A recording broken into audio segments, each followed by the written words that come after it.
Call to order the regular meeting of the City Council for April 14th, 2026. Please call the roll. Councilmember Adler. Here. Councilmember Joynet. Present. Councilmember Veros. Here. Vice Mayor Rubio is not with us this evening, and Mayor Armstrong. Here. Okay, please join me in the Pledge of Allegiance.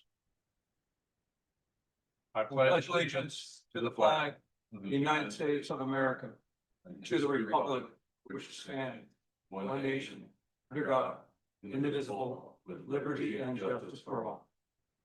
All right, thank you. Please be seated. Okay, next item, please. Item 3, announcements. There are none. Item 3.1, changes and additions to the agenda. There are none. If you wish to speak under public comments or regarding an item on the agenda, please fill out a speaker card located in the back of the room and submit it to the city clerk. Okay, we're going to move on to item 4, public comment. I'm going to open up public comment. At this time, the public is permitted to address the City Council on any non-agenda item related to the business of the City Council. You can speak on items that are on the consent calendar, including requests to pull an item from the consent calendar and the reason why you wish to pull the item or items. Please note that the decision to remove the item from consent calendar is strictly at the discretion of the City Council. You can speak on requests for future agenda items. You can speak on the special presentation items under Section 6 of tonight's agenda. We have 3 items there. And you also may speak on items that are not on the agenda, but are within the City Council's jurisdiction. Please be reminded that while the city ensures the First Amendment rights of its citizens, we do not accept nor endorse any offensive or hateful comments made during our meetings. The city celebrates the diversity of our community, and we strive to be a welcoming and open community for all. If you wish to speak under public comment or regarding an agenda item, please fill out a speaker card located in the back of the room and submit it to the city clerk. While we encourage your comments, unfortunately, state law prevents the City Council from discussing items that are not on the meeting agenda. The City Council does take them very seriously, however, and if appropriate, staff will follow up. And I ask you to limit your comments to 3 minutes, and we have a timer that you should see behind me. Do we have any speaker cards? We do. Our first speaker is Greg Carr. Greg Carr, Seminole resident. Before we start the timer, I'd like to ask a clarification of the mayor. I wish to speak on 5.4. I do not know if that will be pulled by you, if I will be allowed to speak on that at the time, since it's on consent. Okay, why don't you speak on it now, and if it does get pulled, then we will. What I'll speak is generically. Yeah, if it does Okay. get pulled, then we will allow additional public comment time. All right, thank you. I'm concerned about flying flags for everything under the sun. I understand that there's a subgroup of society that is concerned about it, and it's being supported by Mr. Sridhar. And that's fine. That's not why I'm speaking. I think there needs to be an abeyance in putting flags up for different things. I think we should only have 3 flags that are flying out there now. If there's going to be a request of a council member, and that is on a flag for something, this one especially has both pro and con in our society concerning it. I think that needs to be put on new business and discussed in the open air to hear how he came by being asked that, why, and to have the opinion of the 5 council members heard, and then allow people, both pro and con, to speak on the flag. And it could be, American Cancer Society, or what would happen if one of you is a supporter of MAGA and somebody wants to put up, MAGA flag? I think that needs to be open air discussion. It should not be slipped through, as it seemed to me when I saw the agenda, on consent. I think those things are, worthy of us having a conversation so that everybody understands why and hears the opinions of all of you and we go on with your decision. So that's what I would like to see done on 5-4. Thank you. All right, thank you. Next speaker, please. Make San Ramon great again. And I just ask that the audience not applaud the different speaker comments or council member comments. Thank you.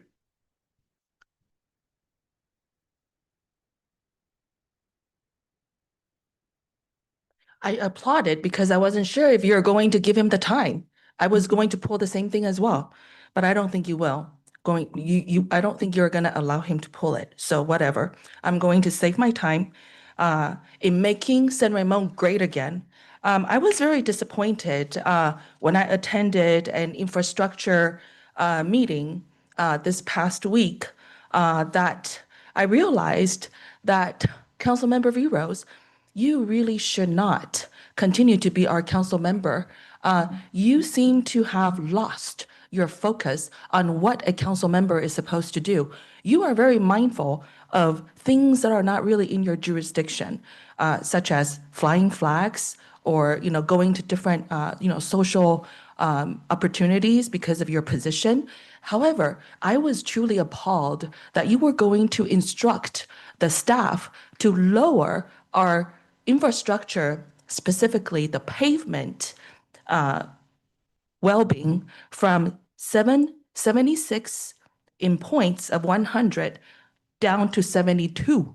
Because for these few years that you have been on the city council member in the name of diversity and not meritocracy, I don't know, that you have allowed our roads to deteriorate as well as our funds to have depleted.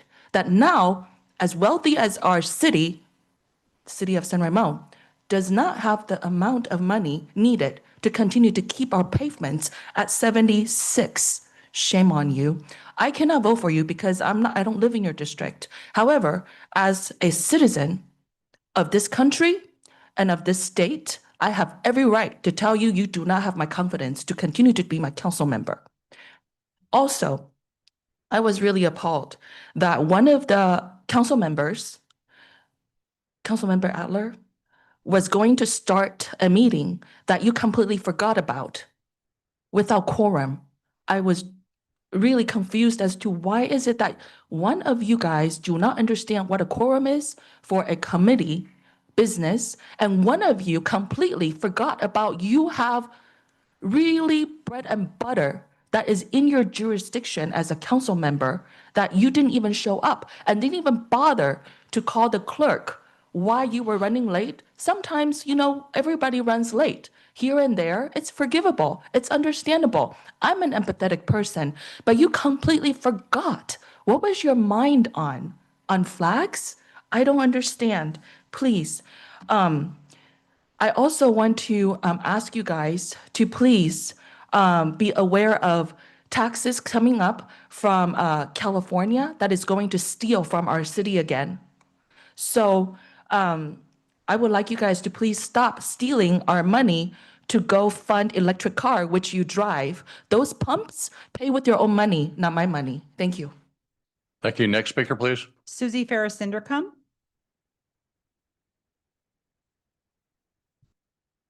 Evening, Susie. Council members, I'm also here to speak on 5.4. I'm respectfully requesting that the item be pulled from the consent calendar. A new State Department policy signed into law prohibits the flying of the Progress Pride flag over U.S. embassies and other diplomatic institutions, stating that only the U.S. flag is authorized for display. The One Flag All Act prohibits the display of flags other than the flag of the United States in public buildings, military installations, and U.S. embassies or consulates. San Ramon City Hall is considered, a public building. Accepted flags include the National League of Families, POW, MIA flags, flags representing the nations of visiting diplomats, state flags of a member of Congress outside or within the member's office, flags representing the unit or branch of the armed forces on military installations, any flag representing an Indian tribe, and any flag representing the state, territory, county, city, or local jurisdiction where the public is located. Should the council feel the issue needs to be furthered, then it should be brought before the full voting public via a new business item on a future agenda. Thank you. Okay, all right, thank you. Next speaker, please. There are no more speaker cards. Okay, So, yeah, go ahead. Can city staff clarify that the pride flag is not flown on our city flagpole, but we have a special flagpole for our special events. That's where we are flying it. I just want to make sure that's one thing. The second thing is we have a policy already in place. This went through the policy committee. I understand many of you don't read the policies. That is a lot of paperwork. So, but then there are policies, procedures that we follow in order to bring this into our agenda. So I want to make sure that we clarify that thing also. Through the mayor, if people. Yeah. we're going to have this discussion, we should pull the item. I guess if it's not a simple yes or no, then we want to pull the item. I guess that's really what's before the council. We pull the item so we can discuss it further. Sounds good, yeah. I'll ask to pull the item 5.4. Okay, all right, we've got a request to pull the item. Okay, then with that, any other items you wish to pull? Okay, seeing none, then can I get a motion on 5.1 through 3 as well as 5.5 through 5.9 on the consent calendar? I move the motion. I second it. Okay, we have a motion by Councilmember Burrows and a second by Councilmember Schweinert.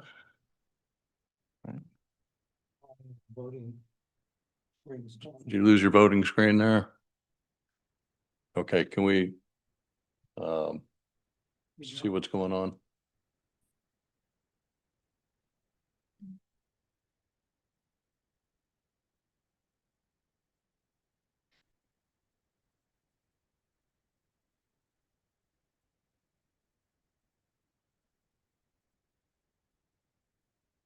Okay, can you re-pop up that screen there, the voting screen?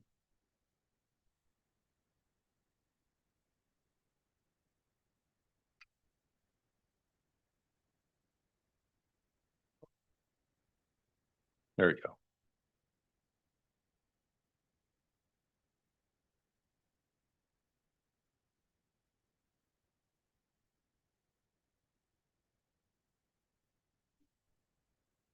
Okay, motion passes 4-0 for, that's for items 5.1 through 5.3.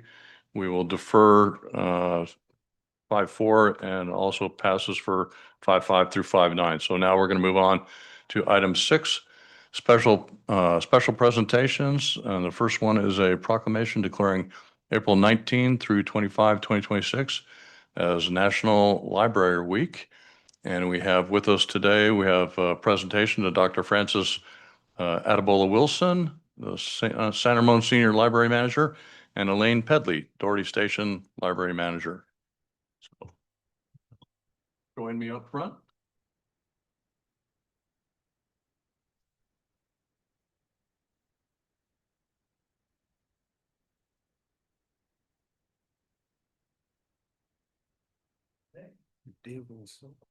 Thanks for joining us tonight. And got a proclamation here. This is a proclamation of the City Council of the City of San Ramon declaring April 19 through 25 as National Library Week. Whereas libraries spark creativity, fuel imagination, and inspire lifelong learning, offering a space where individuals of all ages can explore new ideas and be drawn to new possibilities.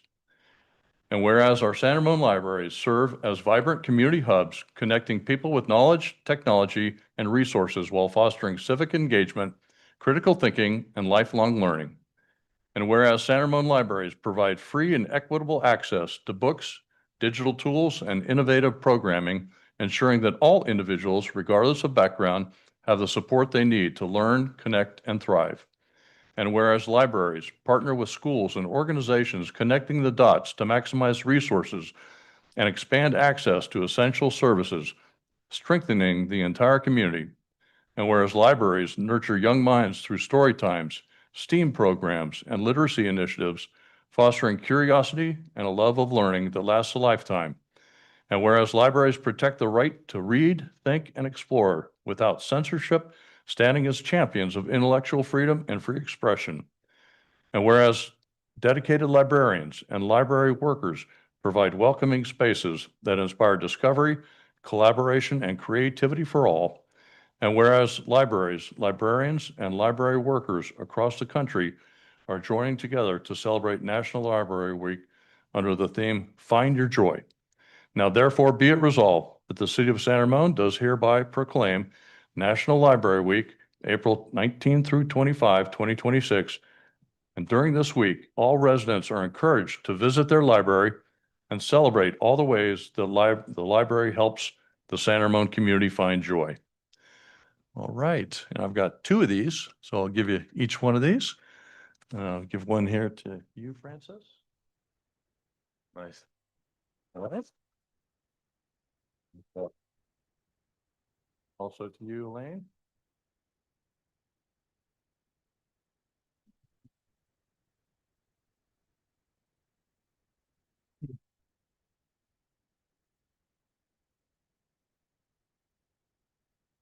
Would you like to say a few words?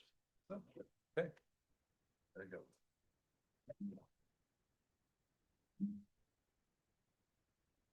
Good evening, Mayor and members of the City Council, City Manager, staff, and members of the public joining us. On behalf of the San Ramon Library, I would like to extend our sincere appreciation for your continued partnership and support. Over the past year, the library has remained a vital community hub, welcoming an average of approximately 600 visitors daily at the San Ramon Library, with additional traffic at the Dorothy Station Library, which serves hundreds of customers each day. These figures reflect more than the usage. They underscore the deep trust and reliance our community places on these spaces. We are especially proud of several enhancements that has elevated customer experience. The installment of 2 Zoom booths has provided dedicated soundproof spaces for virtual meetings, job interviews, and telehealth appointments, and also serves as a much-needed study pod for students and individuals seeking quiet, focused environment. This amenity has quickly become one of our most highly sought after and appreciated resources. Our programming continues to flourish as well, with a wide range of offerings for children, teens, adults, and seniors that promote literacy, creativity, and meaningful community engagements. Much of this success is made possible through the extraordinary partnership with the San Ramon Library Foundation. Over the past year, the foundation has played a critical role in sustaining and expanding library services by funding high-quality programs, supporting large-scale community events such as book sales that generate resources for investments into the library, and contributing towards furniture, equipment, and space enhancement that directly improve customer experience. Their support has also enabled us to pilot new initiatives, respond quickly to emerging community needs, and maintain high standard of service despite growing demand. Additionally, the foundation's advocacy and community building efforts have strengthened public awareness of the library's value, helping to cultivate a culture of giving and volunteerism that benefits the entire San Ramon community. Their ongoing commitment ensures that the library is not only maintained, but continually evolving as a dynamic, inclusive, and forward-looking space. We are deeply grateful to the city's continued investment in the library system. Together with the city, the foundation, and our dedicated staff, we remain committed to ensuring that both libraries continue to thrive as welcoming, innovative, and essential spaces for all. Thank you for your ongoing support. Thank you, Francis. I'd like to speak as well. Francis is going to give you the updated strategic plan for the county. Good evening, Mayor Armstrong and City Council members and other city staff as well. I want to especially thank Mayor Armstrong for participating in Mr. Tom's musical story time this past week, a very popular program at our library. This was arranged by members of the Library Foundation along with our Youth Services librarian, Mr. Tom, and it was great fun to have the mayor as our guest reader. Thank you for acknowledging National Library Week here in the city of San Ramon, where the residents truly value our library services. During National Library Week, we'll be creating special displays, celebrating our library users, and honoring our library staff, as well as our Library Foundation. Thank you to the city for the excellent and consistent maintenance of our library buildings and for generously funding the extra open hours for both libraries. We are very grateful for your support. As both library interiors age, however, Doherty Station, now 21 years old, and San Ramon, marking 9 years since its remodel, the libraries would appreciate your continued support to keep these valued spaces welcoming, engaging, and a source of civic pride. We've provided the update to the strategic plan for the county library system, so I won't comment on that, but I just want to highlight one aspect of our work in the past year, and that is school engagement. This is part of both libraries' branch work plans in the past year since State Bill 321 became law, which promotes library access and strives to ensure every student has a library card by 3rd grade. Both libraries meet that goal by either visiting 2nd grade classrooms or inviting them to visit the library for a field trip. San Ramon librarians visit 7 elementary schools, and Doherty Station visits 5 elementary schools, and we also added 2 middle schools to reach students who missed out on these visits during COVID. We've had a great year at Doherty Station as we celebrated our 20th anniversary with a big birthday party last August, and both libraries continue to offer many well-attended programs for all ages, along with several very well-attended events for families, all funded by the Library Foundation.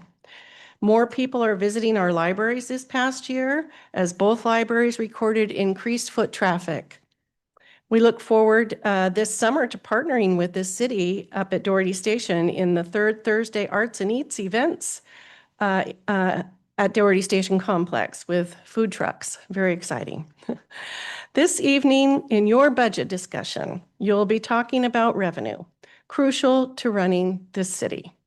Your libraries may not generate revenue in the traditional way, but I want to remind you that libraries are a high return investment in our community. They strengthen the local economy by helping residents find jobs, build skills, and start small businesses, all while providing free access to technology and resources many could not afford otherwise. Libraries reduce demand on other city services by offering a safe, supportive space for learning, connection, and access to information. Libraries improve educational outcomes for children and families, which benefits our schools and workforce long-term. Strong libraries make our city more attractive to residents and businesses, supporting property values and overall quality of life. To conclude, the library multiplies every public dollar invested, delivering economic, educational, and social returns that benefit the entire community.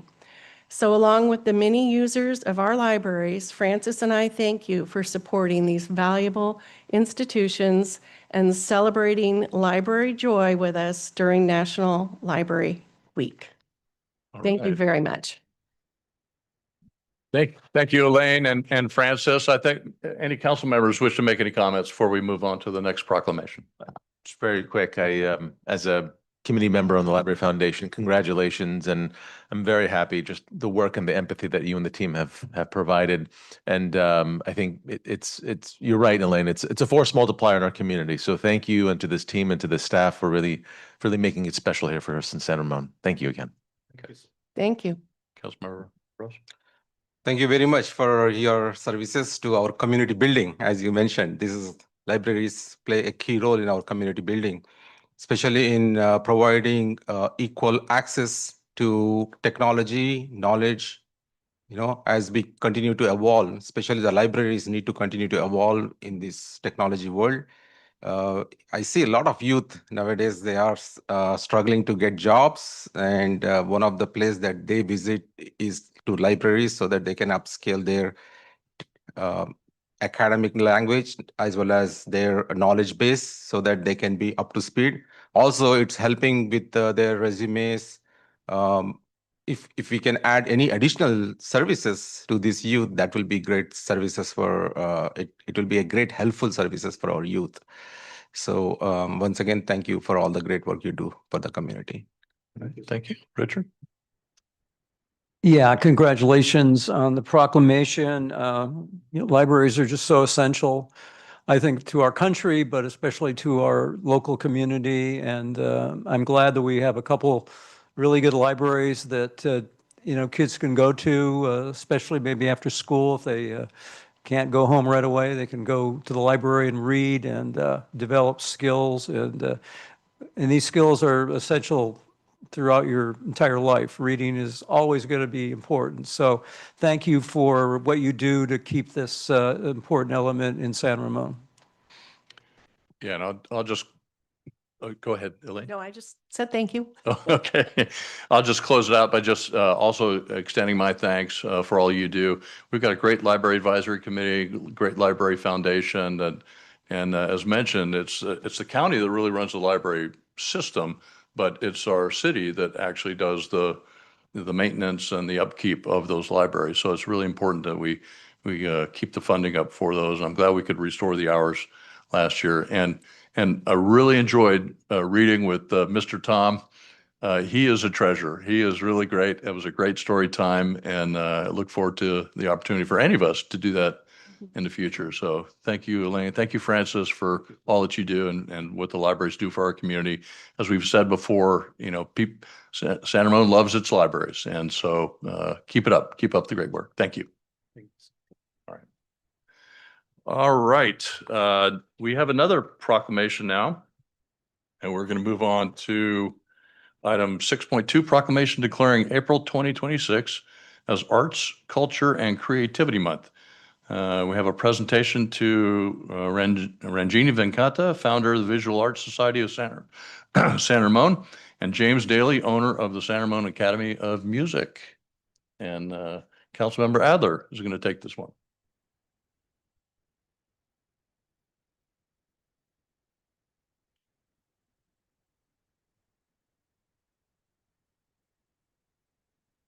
Yeah, come on up.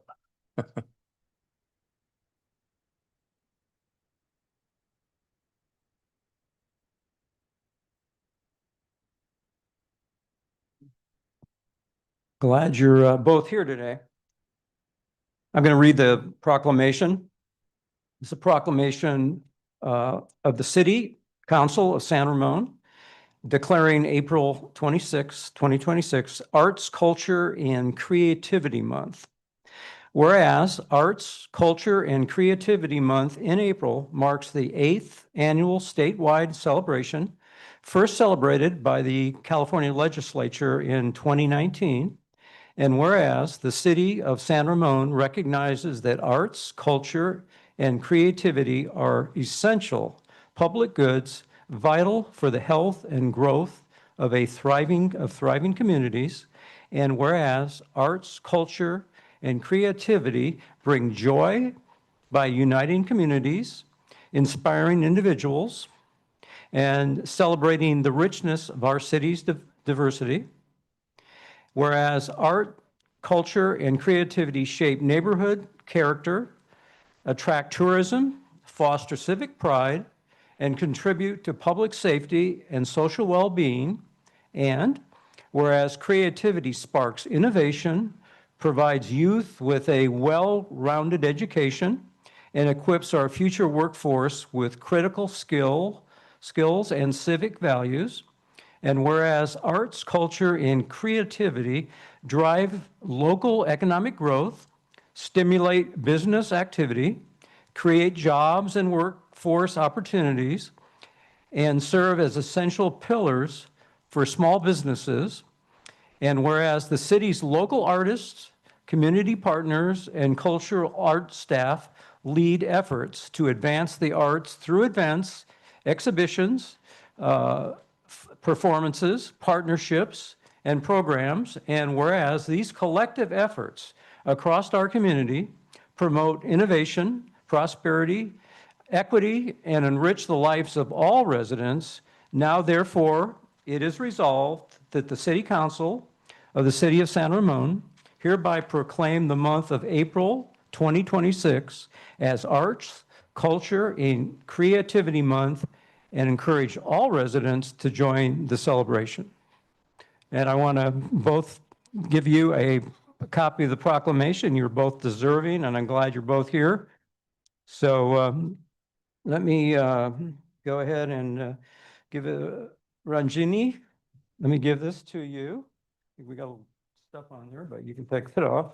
And also, we've got James Daly, and I appreciate you both being here, well-deserving, and so important for our community that we observe this. So here you go, and congratulations as well. Thank you very much. And you guys, if you want to say a few words, go right ahead.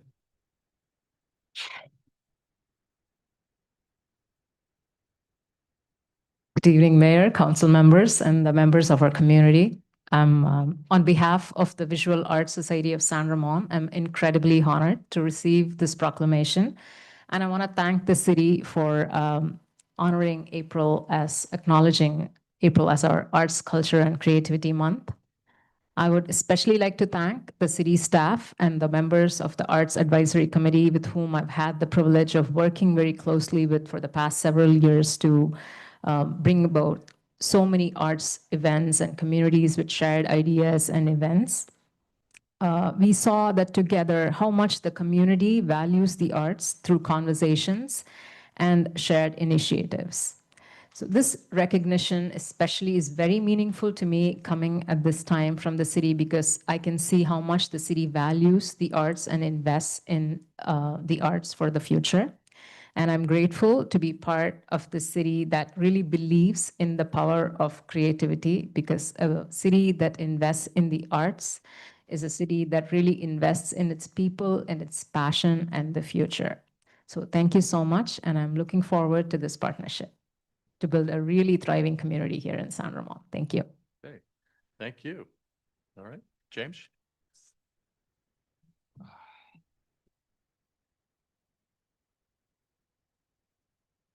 Came prepared. Keep it brief if I'm going from a script. First of all, I just want to say thank you for the recognition. It really means a lot, especially as an artist and program provider to get recognition for the things that we do. For those that do not know, I've run music programs in the city of San Ramon for the last 5 years, and it has been an absolute joy to grow a music program that serves our residents at every stage, from babies. When my son was 6 months old, we signed him up for the baby class, to early childhood classes, to advanced high school musicians. What initially started as a tiny group piano class has blossomed into a year-round semester group class schedule with over 100 students every semester right here at the Doherty Station Community Arts Center. We not only still have group piano, we went from 1 class to 6 with 4 levels. We now have an award-winning San Ramon Chamber Ensemble.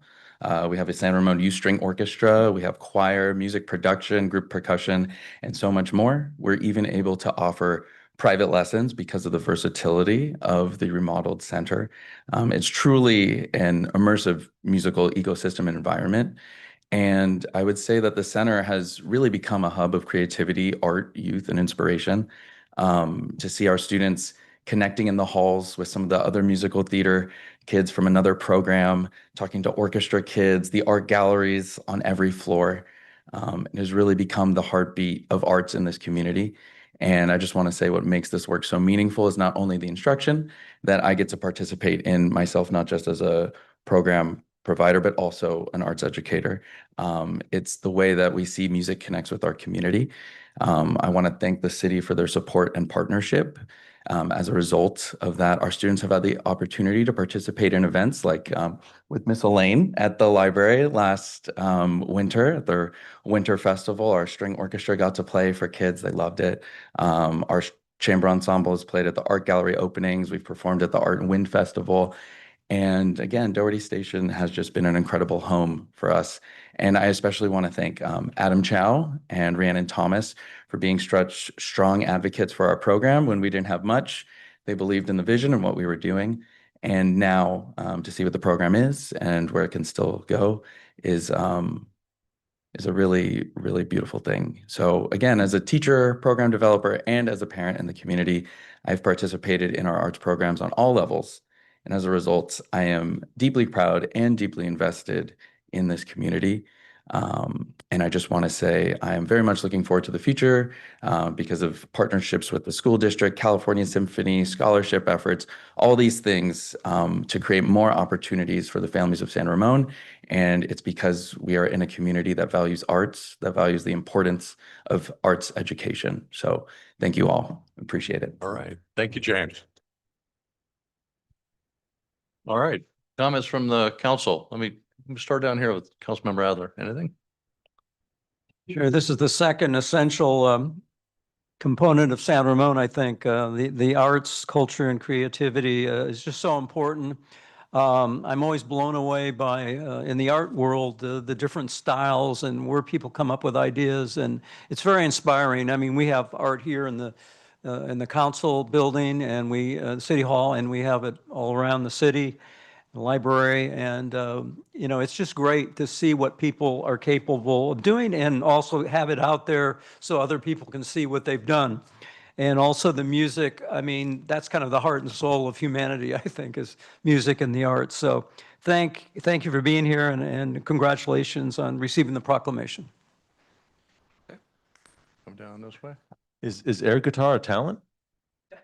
Okay, because no, but congratulations to you folks. Something about art and music. You have one person that could play a song or on a picture, and you could show it to a million people, and you have one perspective, but then you get a million different perspectives back just based on that music and based on that picture and based on that artwork. So congratulations really to all of you and to the work that you guys put in. Thank you again. All right. Councilmember Rose. Thanks for keeping our community colorful, vibrant, inspiring. Appreciate all your great work. Especially, we love to see our youth, the way they do the artwork as well as performance arts. It's amazing. So thanks for all your great work. We appreciate it. Let's continue to build this and make San Ramon as one of the best place. This best place for the arts, especially we need to look at something like Miami. In my recent visit to Miami, there is a place, I forgot the place name, Woodhunt, I think, something like that. So we need to get to that place where similar to their bar level. So once again, thanks for all your good work. And I'll just say thank you as well. We've got a great thing going on there with the Doherty Station Community Arts Center. Thank you to the Visual Arts Society of San Ramon, as well as San Ramon Academy of Music for all that you do. This whole idea of arts and culture and creativity. I'm not sure we've done this proclamation in the past, but maybe we have. I don't recall it, but thank you for shedding some light on this because it's such an important thing in our community. And thanks to the Arts Advisory Committee for all the work that they do, for our staff. Adam Chow has mentioned others, and just thanks for everyone who contributes to making the arts and creativity and culture such a big part of who we are as San Ramon. So thank you again.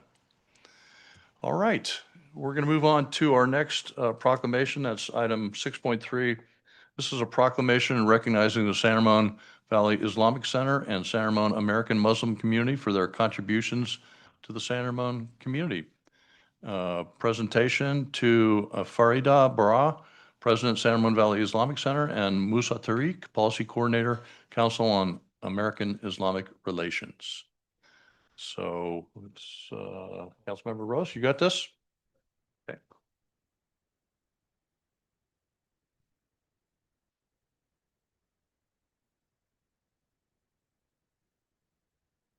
Yeah, bring it up anybody you want.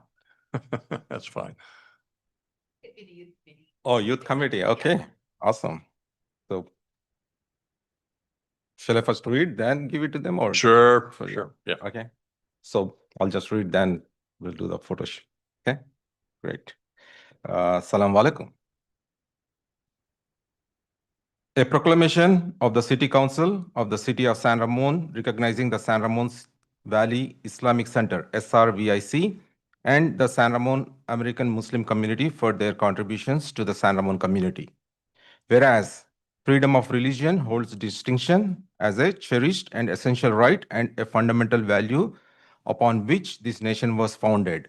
And whereas Muslim have been part of US history from the beginning and have contributed to the production of wealth and construction of the nation, they are also part of the rich history of the civil rights movement. And whereas Muslims are teachers, lawyers, doctors, social workers, tech workers, nurses, and business owners, among numerous other valued professions, as well as peace builders, activists, entrepreneurs, and politicians. And whereas there is a thriving community of 250,000 Muslims in the Bay Area and over 50 mosques and religious centers. And Muslims pursue diverse professions and make rich contributions to the social, cultural, and economic vibrancy of the United States, and have distinguished themselves by fostering greater respect and understanding among all people through faith and services. And whereas the San Ramon Valley Islamic Center, in partnership with other Bay Area mosques and organizations, runs one of the most active direct service charitable programs in the Bay Area, packing and distributing food, touching hundreds of families annually, highway cleanups, blood drives, and food bank support totaling $25,000 plus annually. In collaboration with Muslim Community Center East Bay, volunteers this year reached a significant milestone: the repair and donations of 1,000 bikes to individuals and families in need. With over 20 interfaith and civic partnerships, SRVIC is not just a mosque, it's a civic institution and trusted neighbors serving individuals of every background. Whereas it is appropriate to acknowledge and promote awareness of the myriad of invaluable contributions of Muslims in California and across the country and extend to them the respect and camaraderie every person deserves. Now, therefore, be it resolved that the City Council of City of San Ramon does hereby recognize the California State designation of April as American Muslim Appreciation and Awareness Month to acknowledge the rich history, contributions, and guiding virtues of Muslims, and to commend all Muslim communities in California for the lasting positive impact that they have made toward the advancement of our city and country. This is signed by Mayor Mark Armstrong, dated April 14, 2026. Congratulations.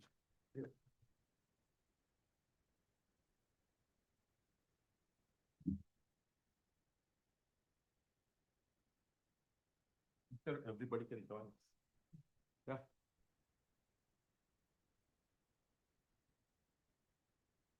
Yeah, everybody can join.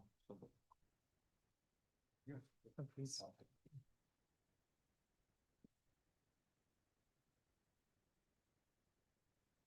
Please go ahead, you can speak. All right.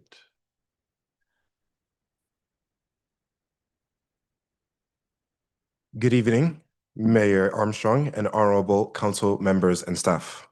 My name is Ibrahim, and I'm honored to stand before you representing the Youth Committee of the San Ramon Valley Islamic Center. On behalf of the San Ramon Valley Islamic Center and the broader Muslim community, thank you for this proclamation recognizing April as American Muslim Appreciation and Heritage Month.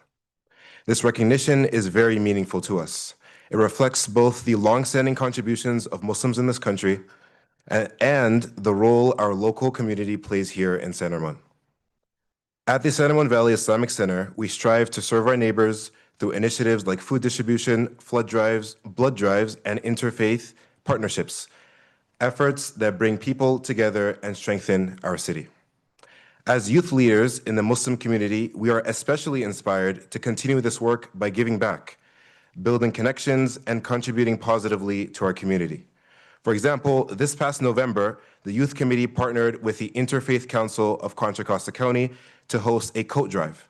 And thanks to the generosity of our donors, we were able to donate more than 240 coats in total, with more than 130 coats contributed by the Muslim community. In that same spirit, we are excited to share that SRVIC, the San Ramon Valley Islamic Center, is becoming a new food distribution partner with the Contra Costa and Solano Food Bank.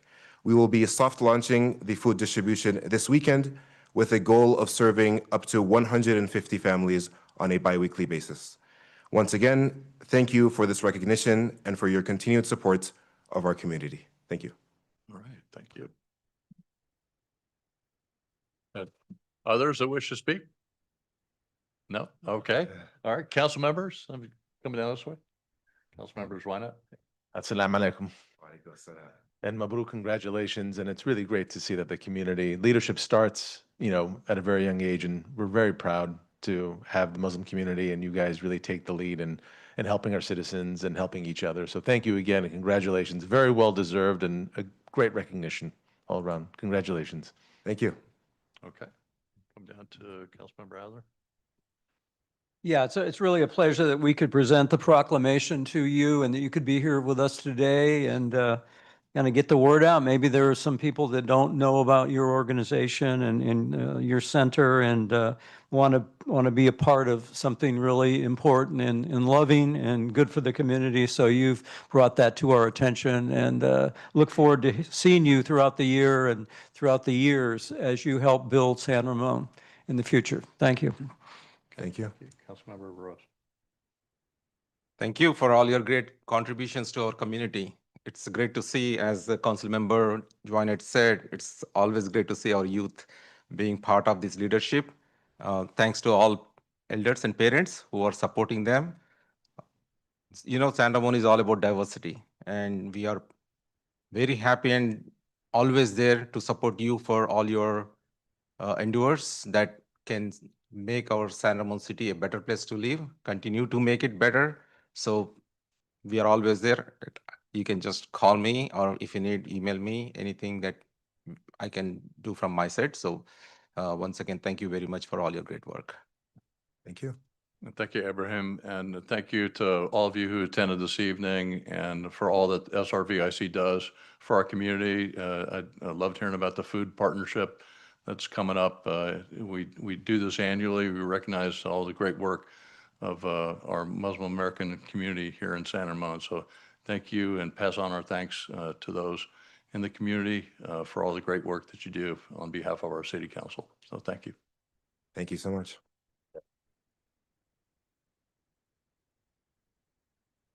All right, that concludes item 6. We're going to move on to item 7, deferred consent items.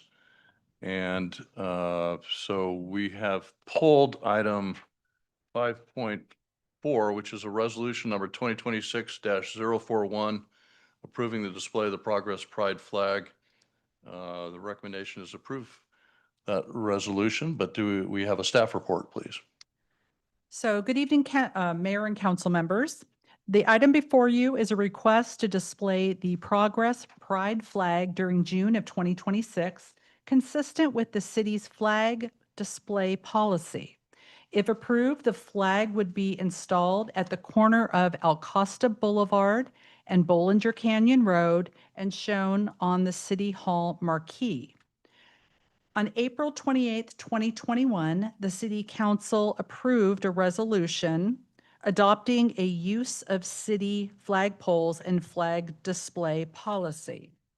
So it is recommended that the City Council consider this resolution to display the flag. Okay. Do we have any questions regarding the staff report or on the policy? Who would like to offer up the first question? All right, I've got a question. We heard during public comment this evening something about a policy change at the federal level. Do we have any understanding of how that currently affects our jurisdiction. Our policy specifically is regard to a commemorative flagpole, not the city hall or our public facility flagpoles. But do you have any sense for the application of any change in policy? Yes, I can tell you that there are no federal statutes in place that have an effect on local jurisdictions, city halls, or public establishments.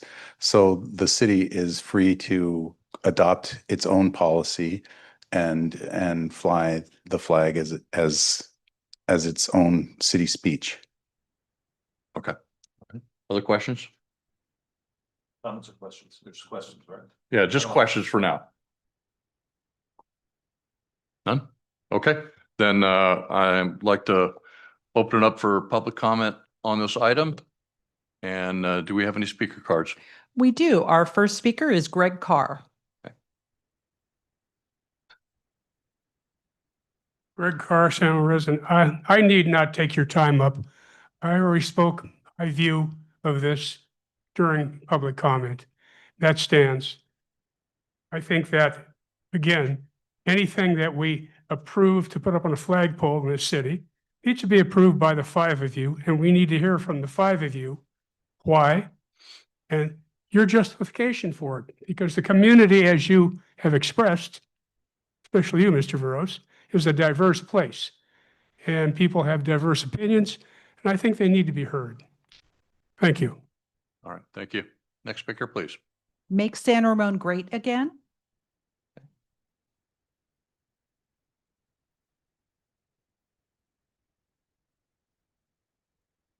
Council members, I feel that this particular flagpole that is constructed and erected just for the purpose of flying special flags is really an opportunity for you guys to receive or to give favor to those who contribute to your elections or that you guys, socialize. Because this doesn't make any sense. The flag was trying to fly under the radar of the public as a blanket under the consent agenda. And also, this is scheduled really for June, but it is only April. So to me, there is that sneaky characteristic attached somehow with this particular request.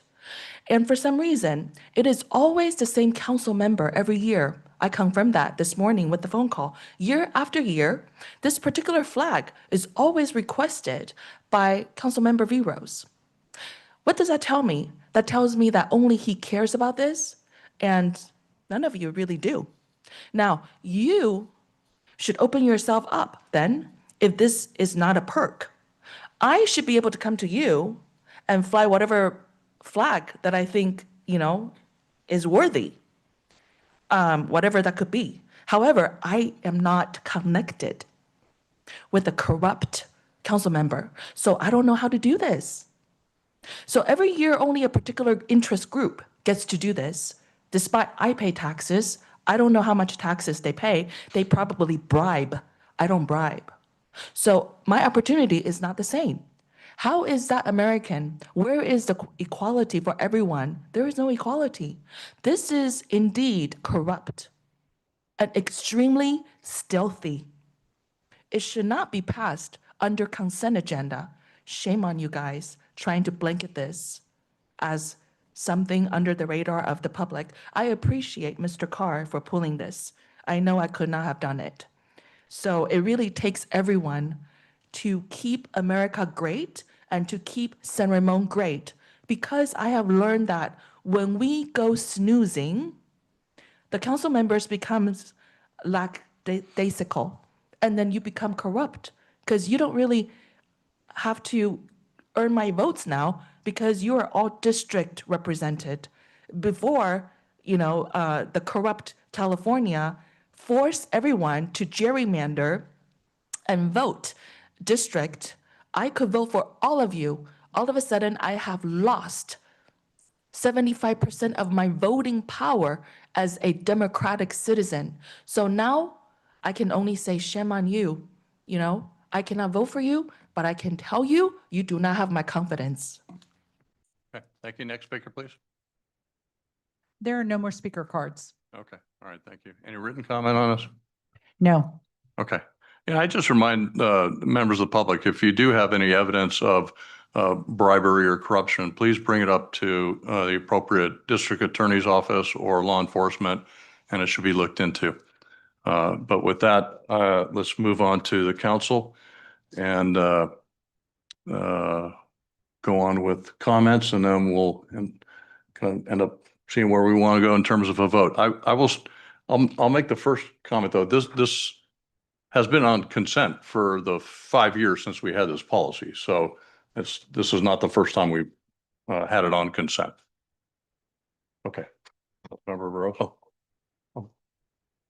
So I'm one of the reason that why I'm the one who is requesting for this into the calendar. I just want to make sure I address that question. I'm part of a founding member and steering committee member of San Ramon Valley Diversity Coalition. And San Ramon SRBDC, San Ramon Valley Diversity Coalition mission is to respect and honor all our diverse community members in our community.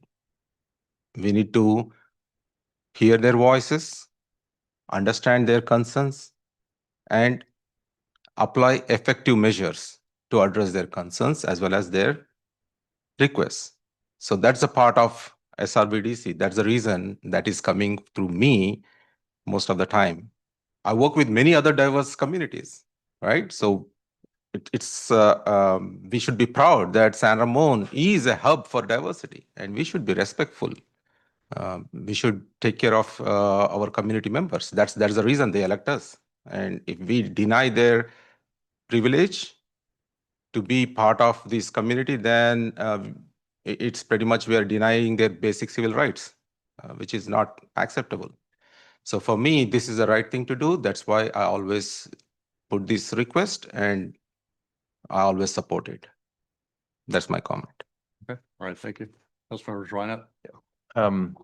Thank you to the members of the public. I do believe we need to revisit this in the public, the policy committee meeting again, the flag policy. I have a longstanding belief as well that, that city facilities, public facilities should only really fly 3 flags: the state flag, the city flag, and our country's flag.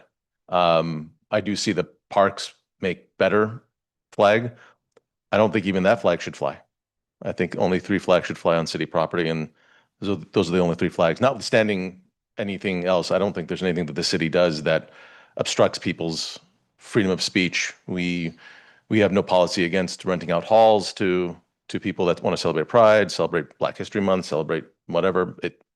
We don't have that policy, and we're very grateful for that in that city to be able to have that open communication and openness. But I think when it comes to our civic responsibility and duties and public property, and I think it should really be beholden to only just 3 flags. And I know there's 2 others that Congress have approved, the POW and the Blue Star flag as well. That's my comment. Okay. Yes, go ahead. Just to make sure, Councilmember Joanette, it is not our city flagpole. Just to make sure you understand that this policy that made was for the flag at commemorative flagpole, which is not the city flagpole. Just I want to make sure we are clear on that. And this is a policy which was placed 5 years back, and it's not like something new policy. But I just want to make sure. It's city property though, right? The property is city property, but the flagpole is not the city like in our front of our city hall. That's not the flagpole we use. No, I understand. So this is a different commemorative flagpole that we use for all the flags. Okay, all right, Councilmember Adler. Yeah, I kind of watched this happen originally in Dublin when there was, I watched some of these city council meetings when there was a lot of controversy initially, and a lot of these issues were coming up about why we have an individual flag like that. But I really think the gay community has had a history of a lot of violence against them in the early days in New York, and it's been a persecuted community. And I think what we are trying to do here is just say, you're welcome in our community. We're not, going out and giving speeches and everything, but we are just saying we care about you as members in our community, and we wish you the best, and we wish you love and respect. And I think if they didn't have a history, this community, maybe it wouldn't be necessary. But there has been a lot of violence. If you read about the history of the gays in this country, they've been heavily persecuted. And but I think we just basically want to welcome them like we welcome other members in our community. And I don't see anything wrong with being loving and welcoming to this group who has been persecuted. And, you got to recognize that. And I think if you care about people, a flag like that is a good thing. So it just shows that we care. All right, thank you. I've just pulled up the policy itself. And there's one statement in there that says commemorative flags representing political organizations, for-profit organizations, religious organizations, or nations shall be prohibited from being displayed. But there is some latitude in there as to, those are the specifically called out prohibited ones. This is an important discussion. I appreciate the perspectives that we've heard from the community. I appreciate the perspectives that we've heard.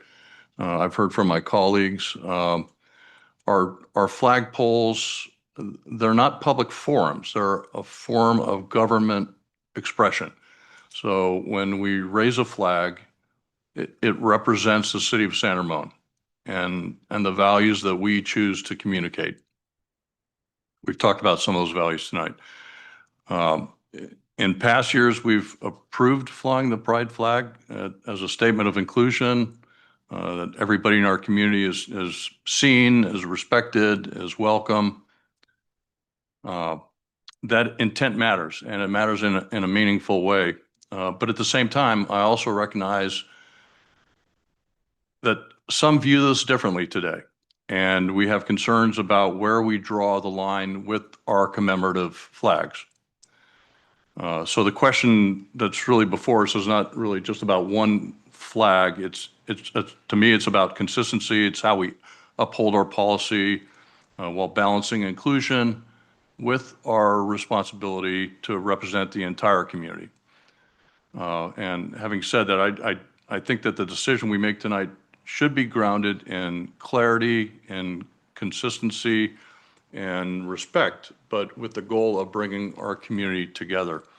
I agree with Councilmember Swinett, though, that I think it's time. We've had this policy for 5 years. We made it. I was on policy committee at the time we made this policy in 2021. It's been 5 years, and it is probably time that we relook the policy to make sure that it is still representing what we want it to represent or achieving the goals of what we want. But having said that, I've said my piece, and unless there's any other comment, we'll go for a vote. City Manager. Mayor, prior to the vote, I am hearing from 2 council members that there's interest of reviewing the policy. I do need one other council member to agree with a policy review at the policy committee level in order to accomplish that. So do we have 3 council members that are willing to review the policy? I'm good with it. I'm okay with reviewing the policy, but not the voting on this one today, right?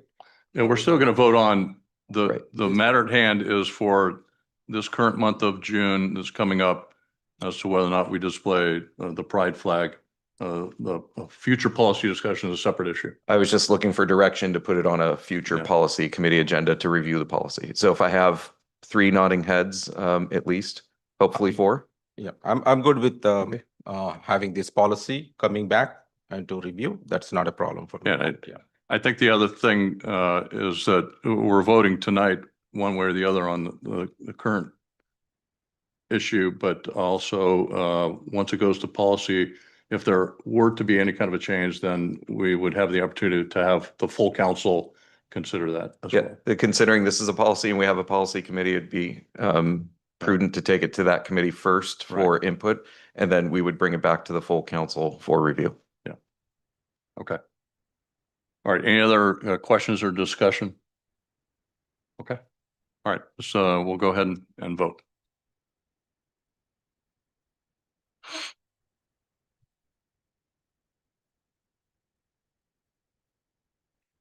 Mayor, can we get a motion in a second? Oh, yeah, it's a good idea.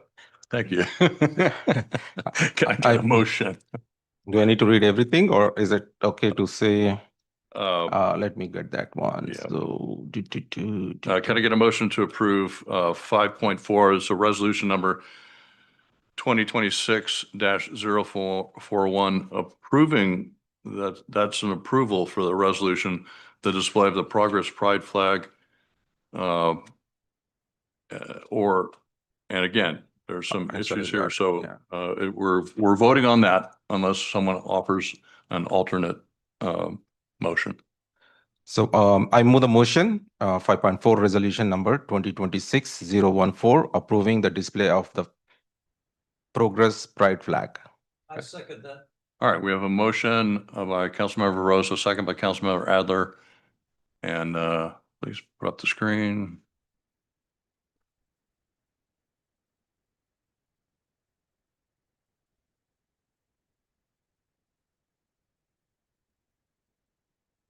Okay, so motion passes 3-0 with one member absent. And we'll move to policy It's a committee no. for the, I'm sorry? Like, there's a no on that. Yeah, Yeah, 3-0. Yeah, I'm sorry. 3-1. So we'll move on to item 8, unfinished business, 8.1, public hearing, resolution number 2026-047, adopting the master fee schedule for various municipal services for fiscal year 2026-27, and repealing resolution number 2025-036. And we have a staff report by Yulia Elbow, our budget manager. Good evening. Good to see you again. Good evening. Good evening, Mayor Armstrong. Good evening, members of the council. So we are bringing our master fee schedule staff report today, second reading for adoption of the master fee schedule for the fiscal year 26-27. In accordance with the State of California Government Code, Section 25104, 25909.5, and 66. Sorry, Yulia, could you put the microphone close to you? I apologize, I couldn't hear. Yeah. These state government codes allow government agencies to establish fees to offset costs in processing permits, licenses, subdivision maps, and entitlements and other services. As part of the preparation for the annual budget development, it is recommended to review fees for services to reevaluate their reasonable cost basis and remove fees as related to changes in services provided, as well as any legal requirements that could have changed since the passing of the previous master fee schedule. Having an adopted master fee schedule allows us to project changes for charges for services, which is the fourth largest revenue source in the general fund revenue.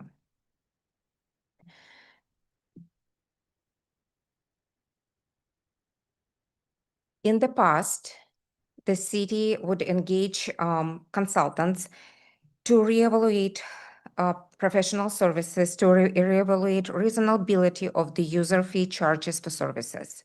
The latest study was conducted by Matrix Consulting Group in 2024, and the City Council adopted the result of that study at their meeting on April 23 of 2024. These fees were the basis for establishment the master fee schedule for the fiscal year 24-25. The study also recommended the methodology for adjusting the fees in the future years, some based on the consumer price index CPI, and other fees to be adjusted based on the California construction cost index, depending on the types of the fees.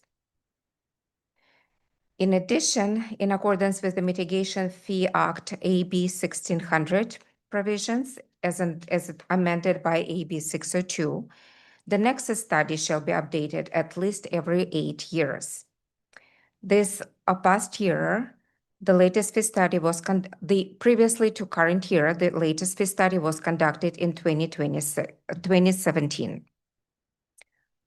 In our March 10, 2026 meeting, we brought the results of the most current fee study that was conducted by David Towson and Associates for development fees establishment and reevaluation.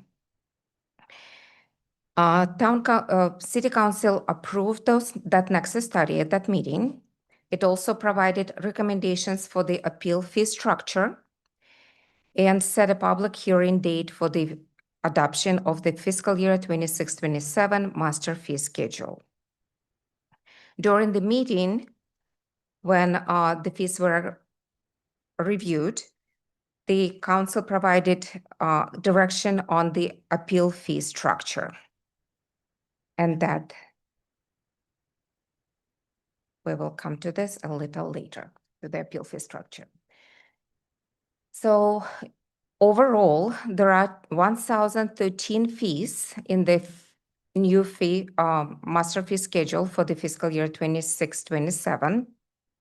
480 fees were not changed in accordance with the matrix user fee study recommendations. Some of the fees are exempt from being adjusted. 521 fees were adjusted, and there were 12 new fees added to the fee schedule. 10 of them were to make the fee schedule more consistent, and there were also 2 new fees added since March 10, 2026 meeting.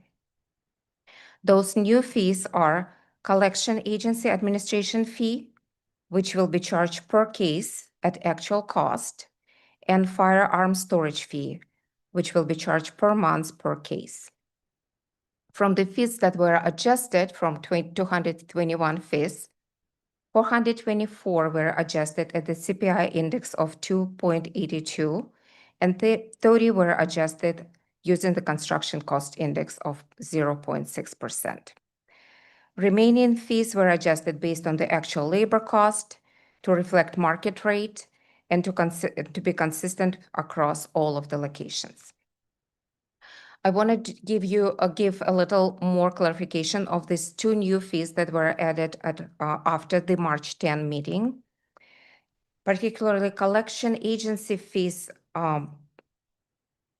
fee was added in the cases when the parties are delinquent in paying balance owed, and the remedies that are available to the city is refer those cases to the collection agency. Referring cases to the collection agency is very high efficient option for the city to utilize, and especially when the cost could be passed to the debtor. The cost of the collection agency services could be as high as 33%.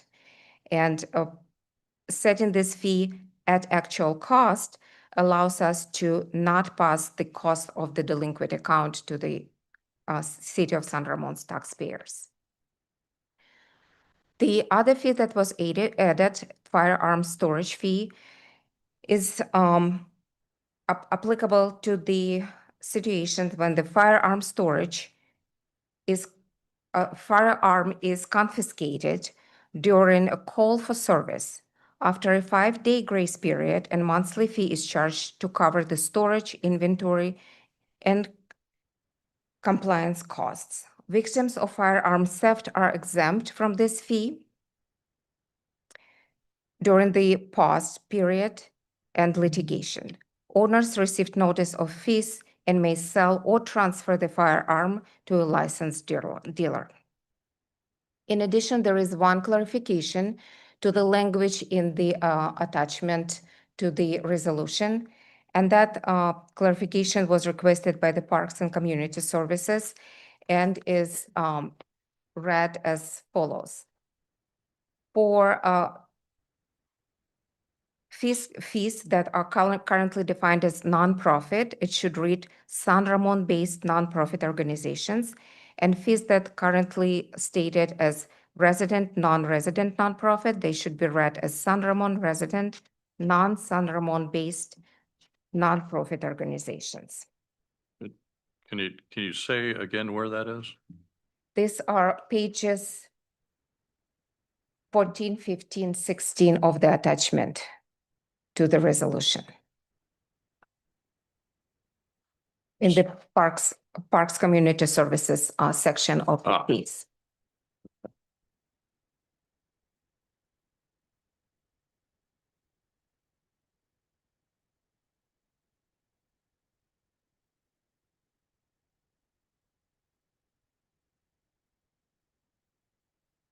Okay.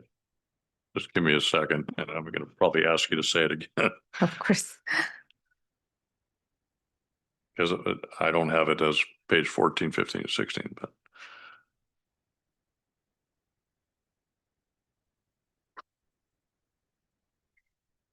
All right, so just, can you, anybody else having trouble finding, it? Just say again what the correction was. The fees that are currently named nonprofit, and those are fees for most of them are fees for the rental services for various buildings. Okay. And so that you're talking about in the schedule here. Yeah, okay. In the schedule. Got it. Okay, all right, thank you. So we wanted to present separately a slide for the structure of the appeal fees as it was approved by the council on March 10 meeting. Per council direction, these appeal fees are included in the presented master fee schedule. And when the applicant files an appeal, the applicant will be required to pay a deposit for this new structure. In the cases when the appeal is successful, and only in those cases, the applicant will be, and which means it completely overturning in prior approval, the applicant will be eligible for a full refund of that deposit.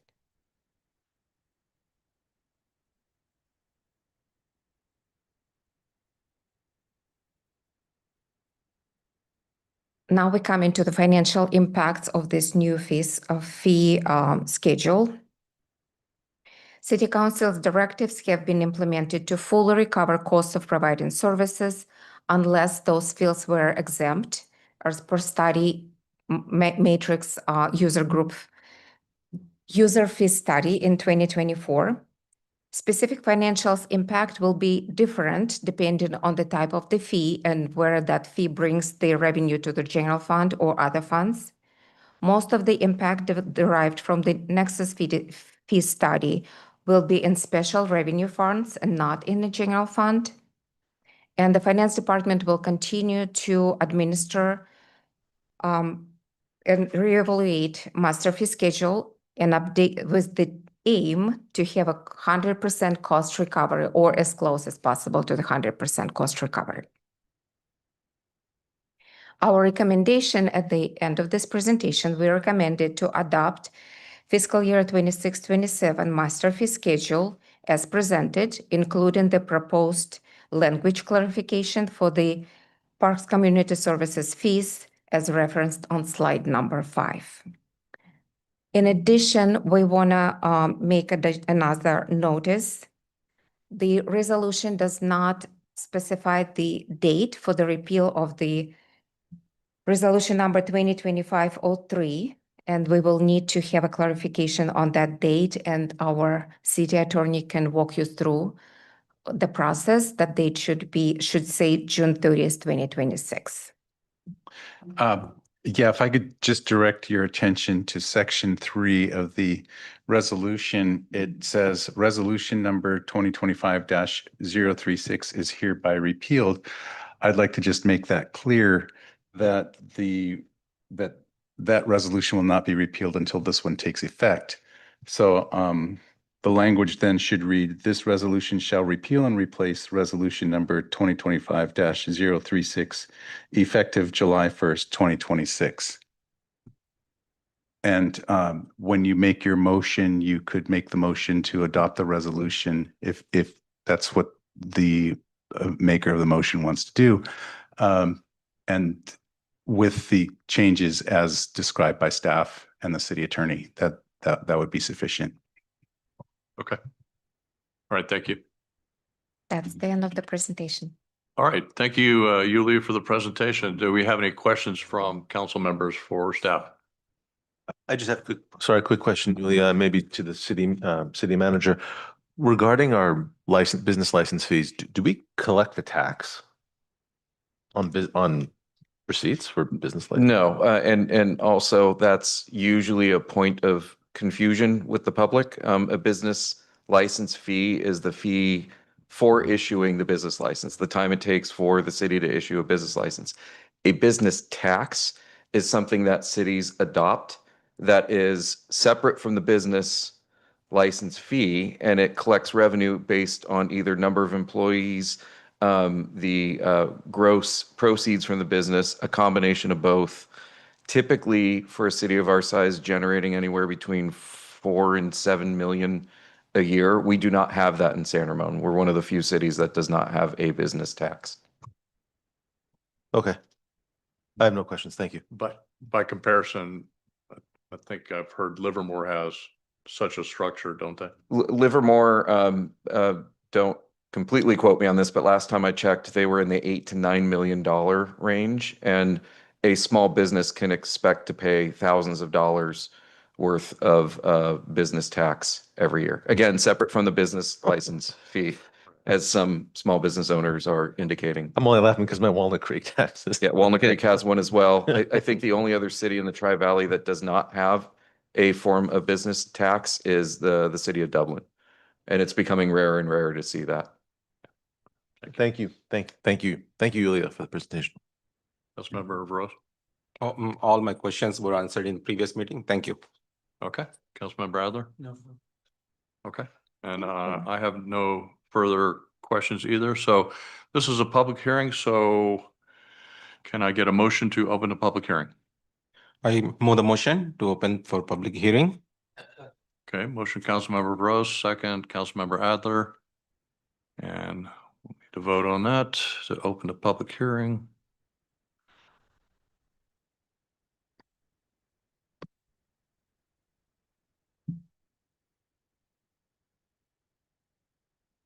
Okay, passes 4-0-0. The public hearing is now open. So do we have any comment cards? Speaker cards? We do. Our first speaker is Greg Carr.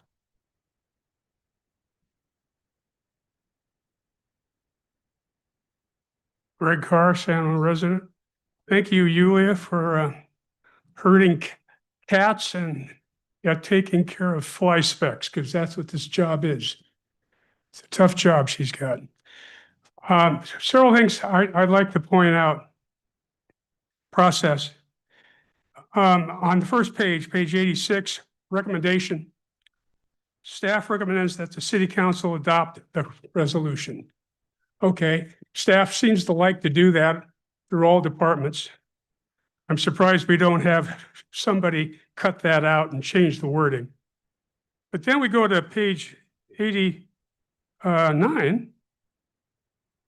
Alternative options. One, adopt the master fee schedule or provide alternative direction regarding the fees or make no change to the fees. I suggest that on the fourth page of this staff report be put on the first page, because that's what it should be. The whole concept of collecting fees to recover cost from the citizenry is anathema to me. Always will be till the day I die, because we pay taxes and there's an element of service and involvement by the city government, staff, the commissions, council, when somebody has a problem. And I gave my example several times in the past about Francisco y Rocio de Chihuahua, Mexico. Nobody takes care of them. And that still stands. I think that's a tragedy. 2 new items or fees have been added since when? March 10th? And they want to pass this through tonight. The general government, collection agency fee, there's some conversation about that, but there's nothing in the staff report that talks about firearm storage fee. So when somebody sees this coal, they say, wow, what's this? There needs to be a presentation on the new items, or you pull them out. If you're going to approve this tonight, pull those out. Discuss it and come back later and add them in. But don't, again, slide it in here, kind of like hat on the flag. That's disappointing for me. Lastly, this morning I received a text email from Brian Swanson, who is a member of the American Institute of City Planners, of all things, a guy who does his best to express himself verbally, but when he writes, it's excellent. I suggest that you all read his missive, which was rather long, but extensive. I'm talking about 5 of you, planning department, and especially the planning staff. They might learn something. So I appreciate again what the budget folks are doing.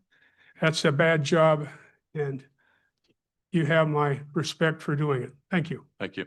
Next speaker, please. Jim Blickenstaff.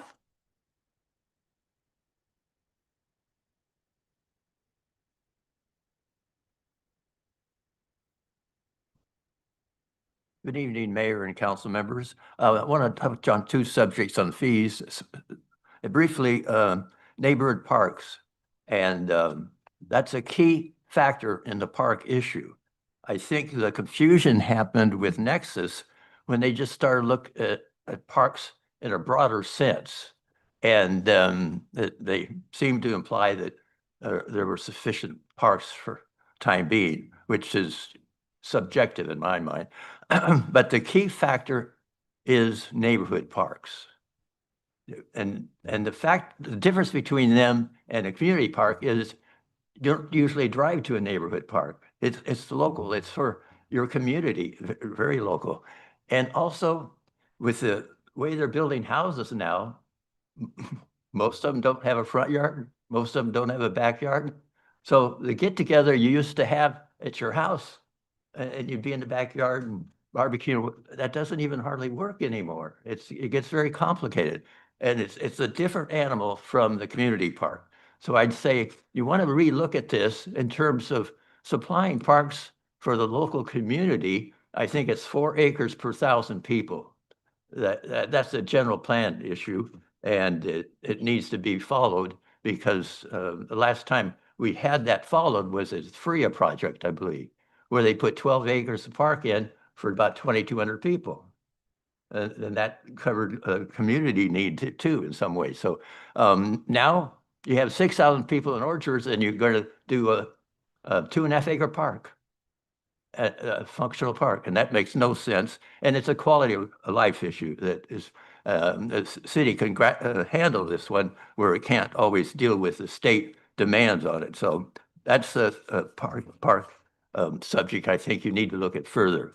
The fee is still way too high, and it still is saying something about how much you want the residents to participate in the appeal process, because 2,500 is quite high compared to the communities along 680. From Concord to Pleasanton, the average is $280 for the citizens, and they make up the difference by combining general funds and the vested interest funds to make up the difference to cover costs.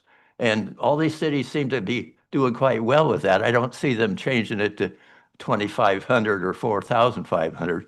So I think they're giving you an example how you can reach out to your citizens for their ability to appeal to the council. So that covers both those. So I have 8 seconds left to say thank you and appreciate your listening. Thank you. Next speaker, please. Susie Ferris Inderkum.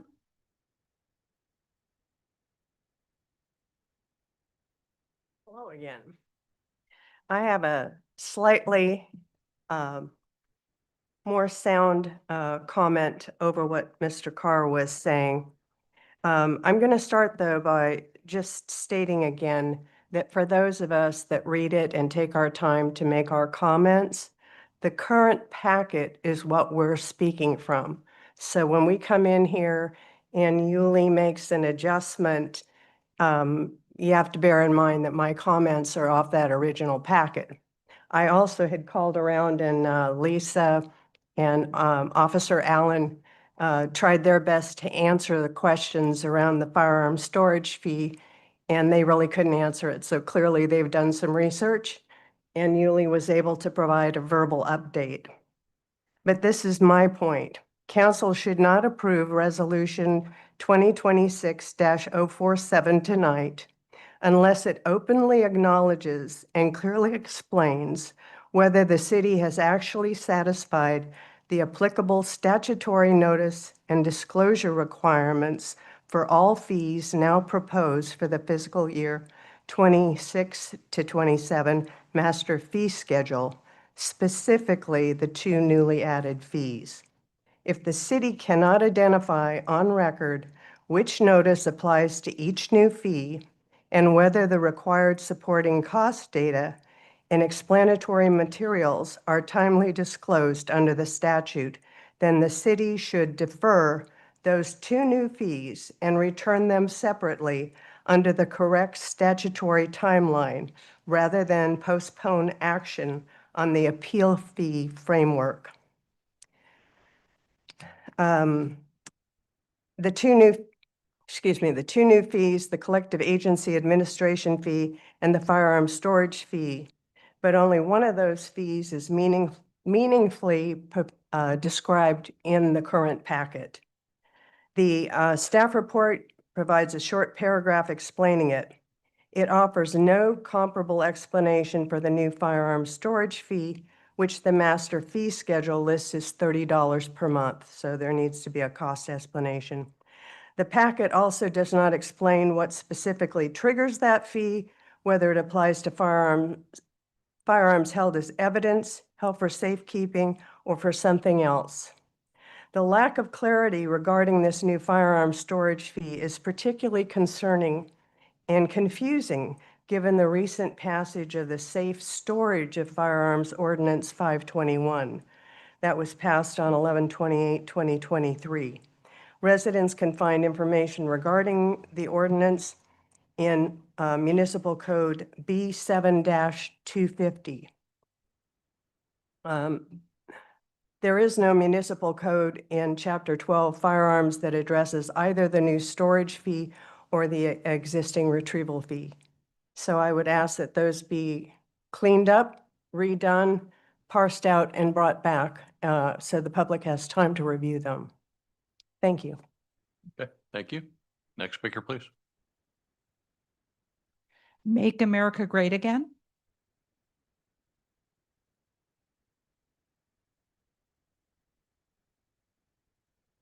Hi, council members. I am going to speak with love, but I'm going to speak honestly. This is sacrilegious, and it is an attack on our democracy. Why?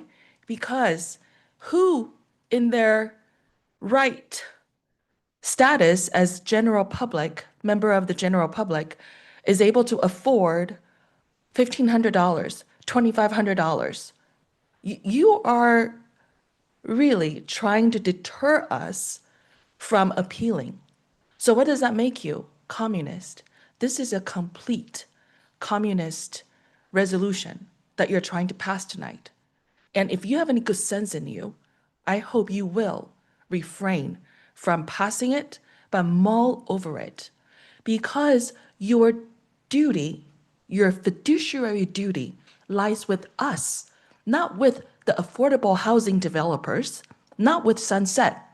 I still recall, and there are 4 of you, I'm going to speak again with Councilmember Vivos only, because he's the only person at the time of COVID that did this to me. At the time of COVID, there was one incident in our city where you guys were trying to pass a resolution to help sandbox VR that is now at our the lot retail area. Of course, that was brought on by Sunset. And I try to appeal, not for my own good, but for the good of everyone's children, because Sandbox VR's business involves attaching digital and electronic parts to our children's body parts. And I was concerned that we were trying to pass that resolution with an arcade law that was passed back in 1980s. Maybe Councilmember V. Rose was new at the time. He never stood on my side, despite that he is elected for diversity. He was never on my side as diversity. He sided with business, and me, I lost, I believe, $1,500. Good cash. All for what? For trying to speak up for everyone, and I have to pay. I am not poor. I'm an American. I do my part to keep our democracy alive, to protect our great country. So many of our ancestors, I call them ancestors, despite I don't look like them, but without them, there won't be a me. So I call them my ancestors. You should call them as your ancestors as well. They bled for our country. And this is what you're trying to do, pass communist fees so that we can all be quiet. Shame on you again. Next speaker, please. Pascalis Natatos.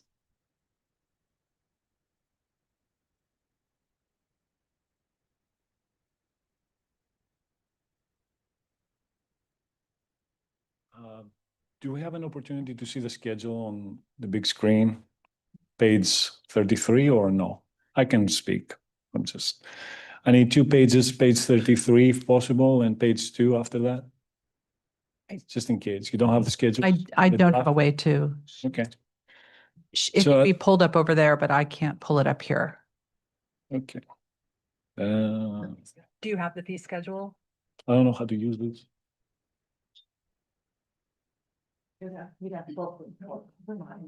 It's not on the printed.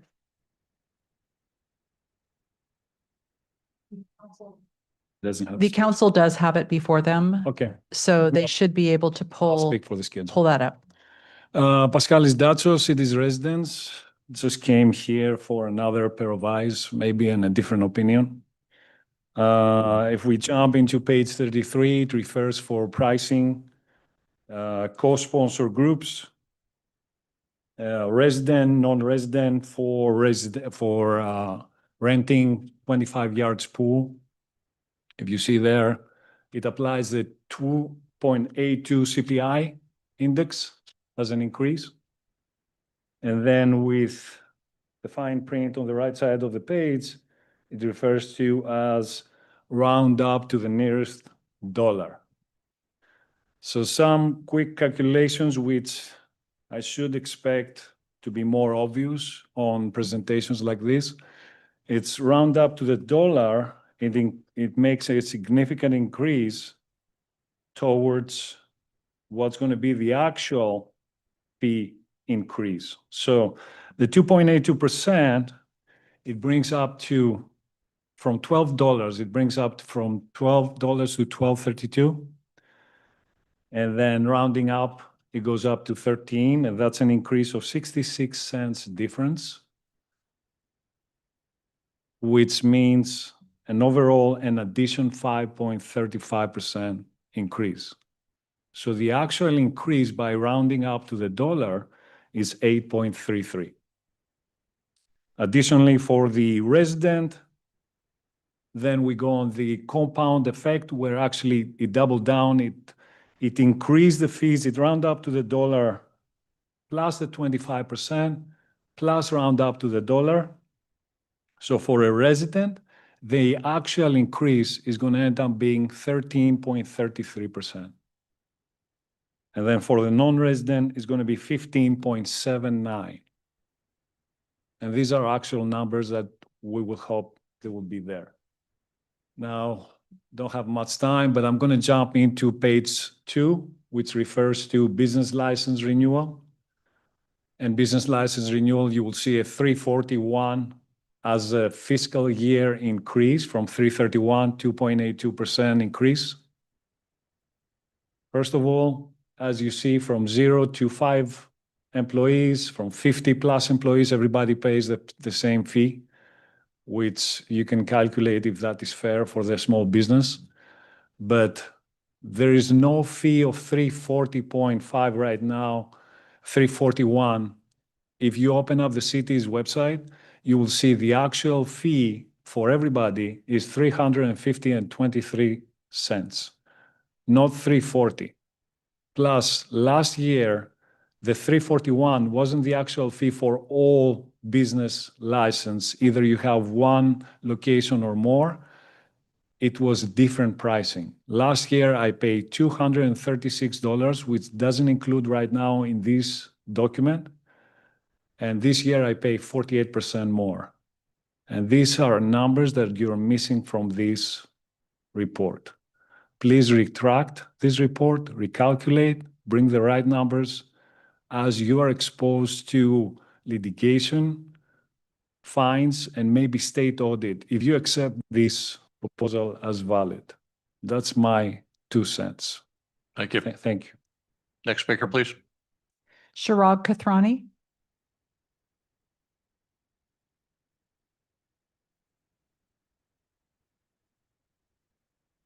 Hello, Mayor and Council members. So the key point I'm focusing on is appeal fees, which I had previously mentioned as well. And thanks for bringing it down from 4,500 to 2,500 deposit. But again, the word deposit itself makes it unclear for anyone to know how much the real fees is going to be. Technically, it's still unlimited. If you really want to have people get a good idea, at least make sure that it's 2,500 period, not even 2,500 deposit. And I think this could be pretty clearly be done. And past 4 or 5 years, nobody has appealed except the last appeal that happened in the last hearing. And even in that hearing, it's probably going to go into lawsuit. So I believe so. Please make it a fixed amount, not a variable amount, and probably like any other city where it is around $300. We need to be more reasonable with our residents. Thank you. Thank you. Next speaker, please. Anthony DeAngelis. Good evening, Mr. Mayor, members of the council. I first want to commend all of you and thank you for the progressive motion you passed a while ago. Thank you for that. I'm actually taking off what Mr. Pascalis had tabled just a while ago, and I urge the council to actually review the proposed fees. Now, I'll take a slightly different tack from him because I think he spoke to the numbers. This involves small businesses, not-for-profits. My daughter has been with the swim team that Mr. Pascalis runs for more than 4 years now. Now, there are hundreds of swimmers, athletes that rely on these services. We had proclamations just a while ago involving culture, arts, religion. Sports is something that's equally important to the residents of San Ramon. Now, these kind of increases will have an adverse impact on businesses, for one, small businesses, not-for-profits. Many of them are run as not-for-profits. And more than that, it's going to have an impact on the ability of parents to afford to send their kids to participate in such activities. So I really urge that you reconsider this because it's important for the young people of San Ramon. Thank you. Thank you. Next speaker, please. There are no more speaker cards, but we did receive written public comment from Brian Swanson, which is before you and also in the red binder in the back of the room. Okay. All right. Thank you. Then I'm going to call for a motion to close the public hearing. I move the motion to close the public hearing. Okay. I second. Make sure you got your speaker on too. We have a motion, Councilmember Rose, second, Councilmember Adler.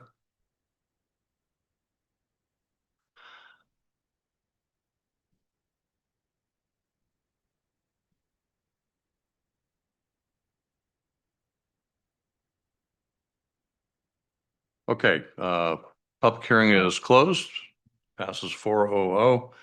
And now it's to the council. Any, based on public comment in the public hearing portion, any clarifying questions for staff again, or any comments before we move forward? I definitely want to know some clarifications on one of the public comment about the fee on the website versus what is on this one. So let's make sure we get that clarification. And also, just to make sure that I'm sorry, which one? one of the public comment was about, I think Pascal made a comment about the difference. Oh, the 352 versus the 352 was 341. 341 license fee and how the increment is changing. So I just want to make sure we get that clarification on that. Also, one more, I mean, I want to add another question now or afterwards. Or if you'd like that clarification, I did pull up our business license application fee. And on the business license, it states under fee schedule, it's underlined, bold, and highlighted in yellow. That SB 1186 is a state law signed by Governor Brown that requires a 4.6% technology surcharge fee included in all fees. So that's why it shows that total on our business license application. That's the 4.6 fee. There's also, I won't read the whole thing, but there is a paragraph explaining why there's that additional 4.6%. And thanks for that. My next question is about another public comment about how it is going to be tough for the parents, for their kids to participate in the sports. Just to make sure we are clear on this one, that we are only recovering the cost with these fees, right? Especially when we are in, as a matter of fact, if I remember right, for our community parks and community programs, most of them we even subsidize rather than even recovering the cost. We end up giving money to those programs rather than recovering full cost. So could you please clarify on that one? I would say in general for our parks programs, the fees recover about 50% of the total parks budget. So just in general, the fees generate about that much. So if you were to look for a total cost recovery for parks, you would have to increase the fees, year to year by another 50%, double the fees. Okay. Thanks for clarifying those questions. Okay. Any other clarification? Yeah, I do have a quick clarification question. It goes to the public comment regarding the collection agency administration fee and the firearm storage fee. It makes sense to me. The optics of it makes sense to me why we're doing it. I'm just curious, was there any merit regarding the notice, et cetera, or maybe we had it in a prior time and I wasn't here and it was discussed and it was before my time, maybe, I don't know. So I wanted to. Well, Government Code 66016 requires that the new or proposed fees or fee increases are made available to the public. The information on those increases are made available to the public 10 days before adoption. Those fees were listed on the city's website and included in the staff report as well. And that's the collection agency fee as well, including the both fees. Both fees. Okay, both fees. What was that statute? Sorry, city attorney. 66016? 66016. Thank you. A. Thank you. Councilmember Adler? I had the same question. Yeah. Well, let me follow up on that same point then. The two new fees, honestly, we've been talking about this now for several months. And so since the time we've been talking about, there's two new fees here.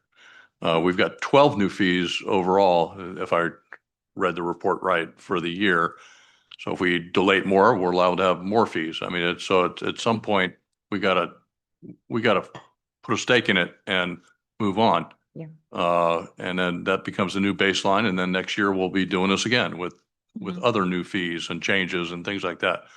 But I guess my question is, in the staff report, I heard what the public said about we had regarding the two new fees, there was description under general government for the collection agency administration fee. There was a description there, but it just listed police department fire storage fee. You adequately, to my satisfaction, you adequately explained it in your presentation. So I guess my question for,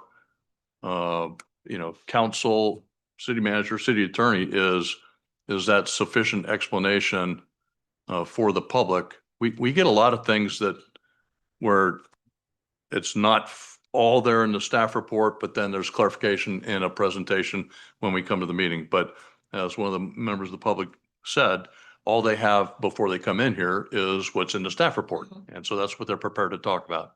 Yep. So I understand that, but is it adequately explained with, I guess, technical legal sufficiency? Let me kind of go back to the city attorney in the report that we received this evening. As far as the legality of the notice, that I'm comfortable with it.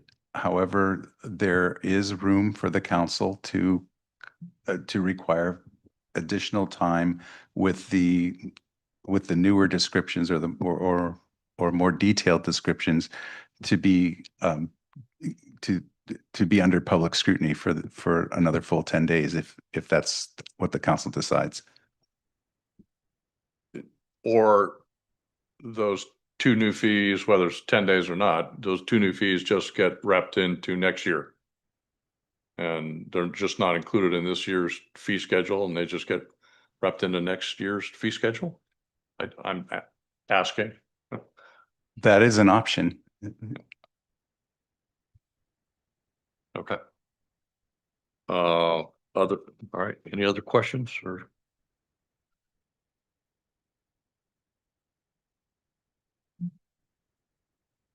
Okay. I'm so sorry, Mayor. Quick question. Just regarding the collection, in general, the collection agency, this is for folks that are delinquent and you hire an outside firm to collect. Got it. Okay. Yeah. After we exhaust our 2 notices that we sent from the city staff, then it goes to collections. I see. And I remember we stopped putting liens on, we stopped doing that. Okay. Thank you. Okay. So I want to make sure I understand where we're at right now in terms of, we've got a resolution, with changes as indicated by staff as well as the city attorney. Are there any other changes that we want to make to the resolution before we move forward with voting on whether to adopt or modify or reject? Okay. I mean, look, I think it makes sense. We pull the firearm and we pull the collection agency fee and have a discussion later on. I mean, it makes sense, right? Okay. Anyone else want to pull those 2 items off of this current fee schedule? I would agree with that. I think we need to make it more clear to the general public what's going on. Mayor, I'd also ask that we receive direction of when you would like it brought back to the council. Is this a standalone item to talk about these 2 specific fees? If we were to modify our fee schedule, would we bring it back? I guess we could bring it back at any time, just checking with the city attorney. Could bring it back at any time, or you could continue this particular item and still fold it back into the fee schedule. I don't know what that does to the budget calendar, but if that is would an affect the option as budget well. calendar. Yeah. Yeah. So They're not going to significantly, not including those 2 fees is not going to significantly include results of our budget as we develop it. Not adopting, we by law, if, again, I'm speaking this from my memory, we need to have 60 days before the fees get into effect. So if we delay adoption of the whole fee schedule, we're getting closer to beginning of the next fiscal year, and the fees may not get affected. Yeah, let me re-clarify my comment. No, I was not suggesting at all to push the master fee schedule. I was suggesting Those two fees. based on my Mhm. understanding of the budget that was presented by Ms. Wakeman a couple of meetings ago, that these two fees, if they were never, I never saw them calculated in our No, budget schedule. So those are completely new fees. so I'm comfortable requesting to remove those two fees, but I want to continue moving on with approving the master fee schedule. Okay. Okay, thank you. And also, Mayor, to continue to clarify, if we do get direction to pull those two fees, what additional information that you would like to receive? I believe we've had about as much explanation as we can give tonight with the firearm storage fee and what it is for, and also for the collection fee. So I would ask what other information that you would like and what other actions that you'd like to take.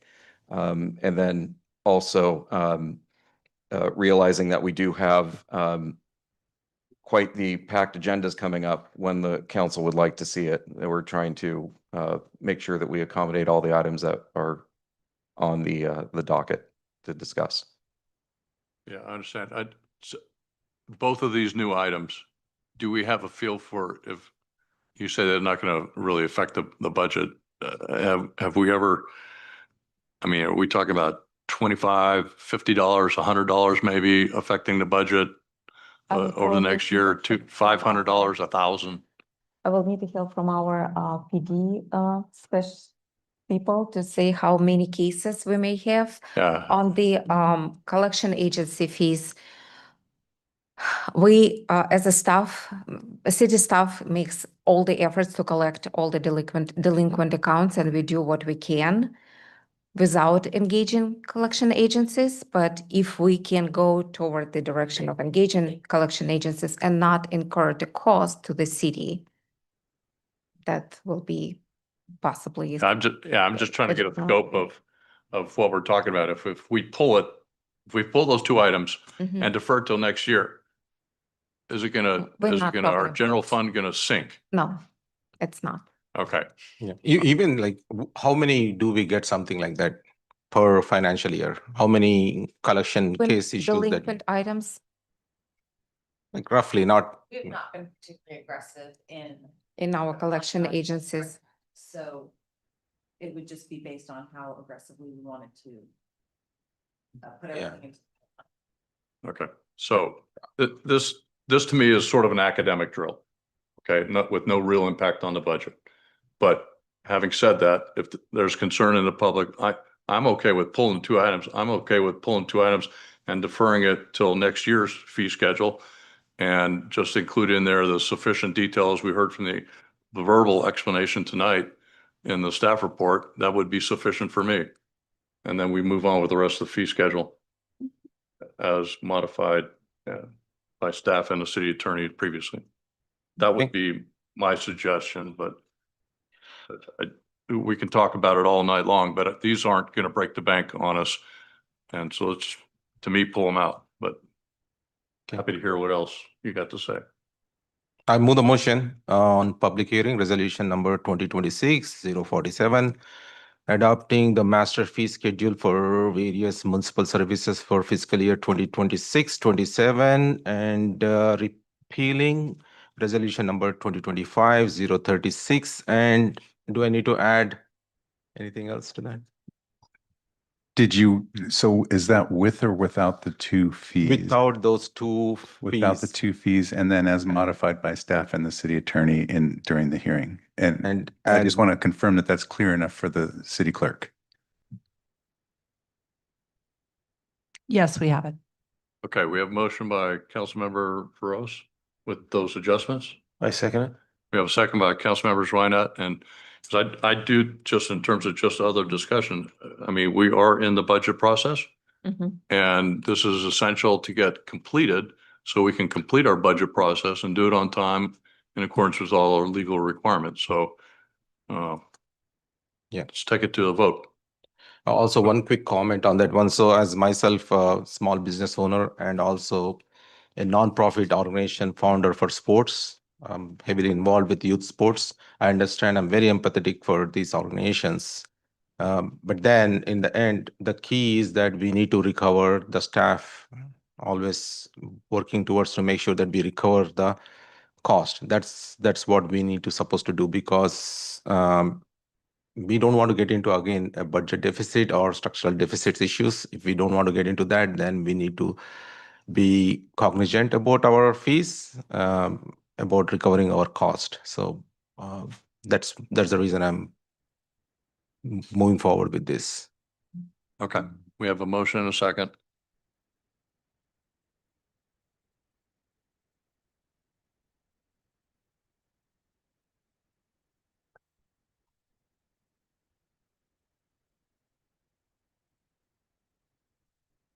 Okay, motion passes 4-0-0. And we're going to move on now to, thank you, Yulia, for the report. And we're going to move on to item, I guess we're at what, new business? Item 9.1, public hearing, status of the city's vacancies, recruitment, and retention efforts in calendar 2025 in compliance with Government Code Section 3502.3, Assembly Bill 2561. It's time for your annual report on vacancies. Very exciting. Hi, Megan. Good evening. Let me get it pulled up here.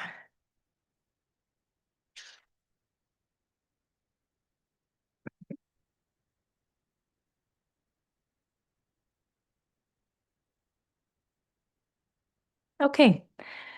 Good evening, Mayor, members of the council. So I am here this evening to provide a presentation to you in compliance with AB 2561.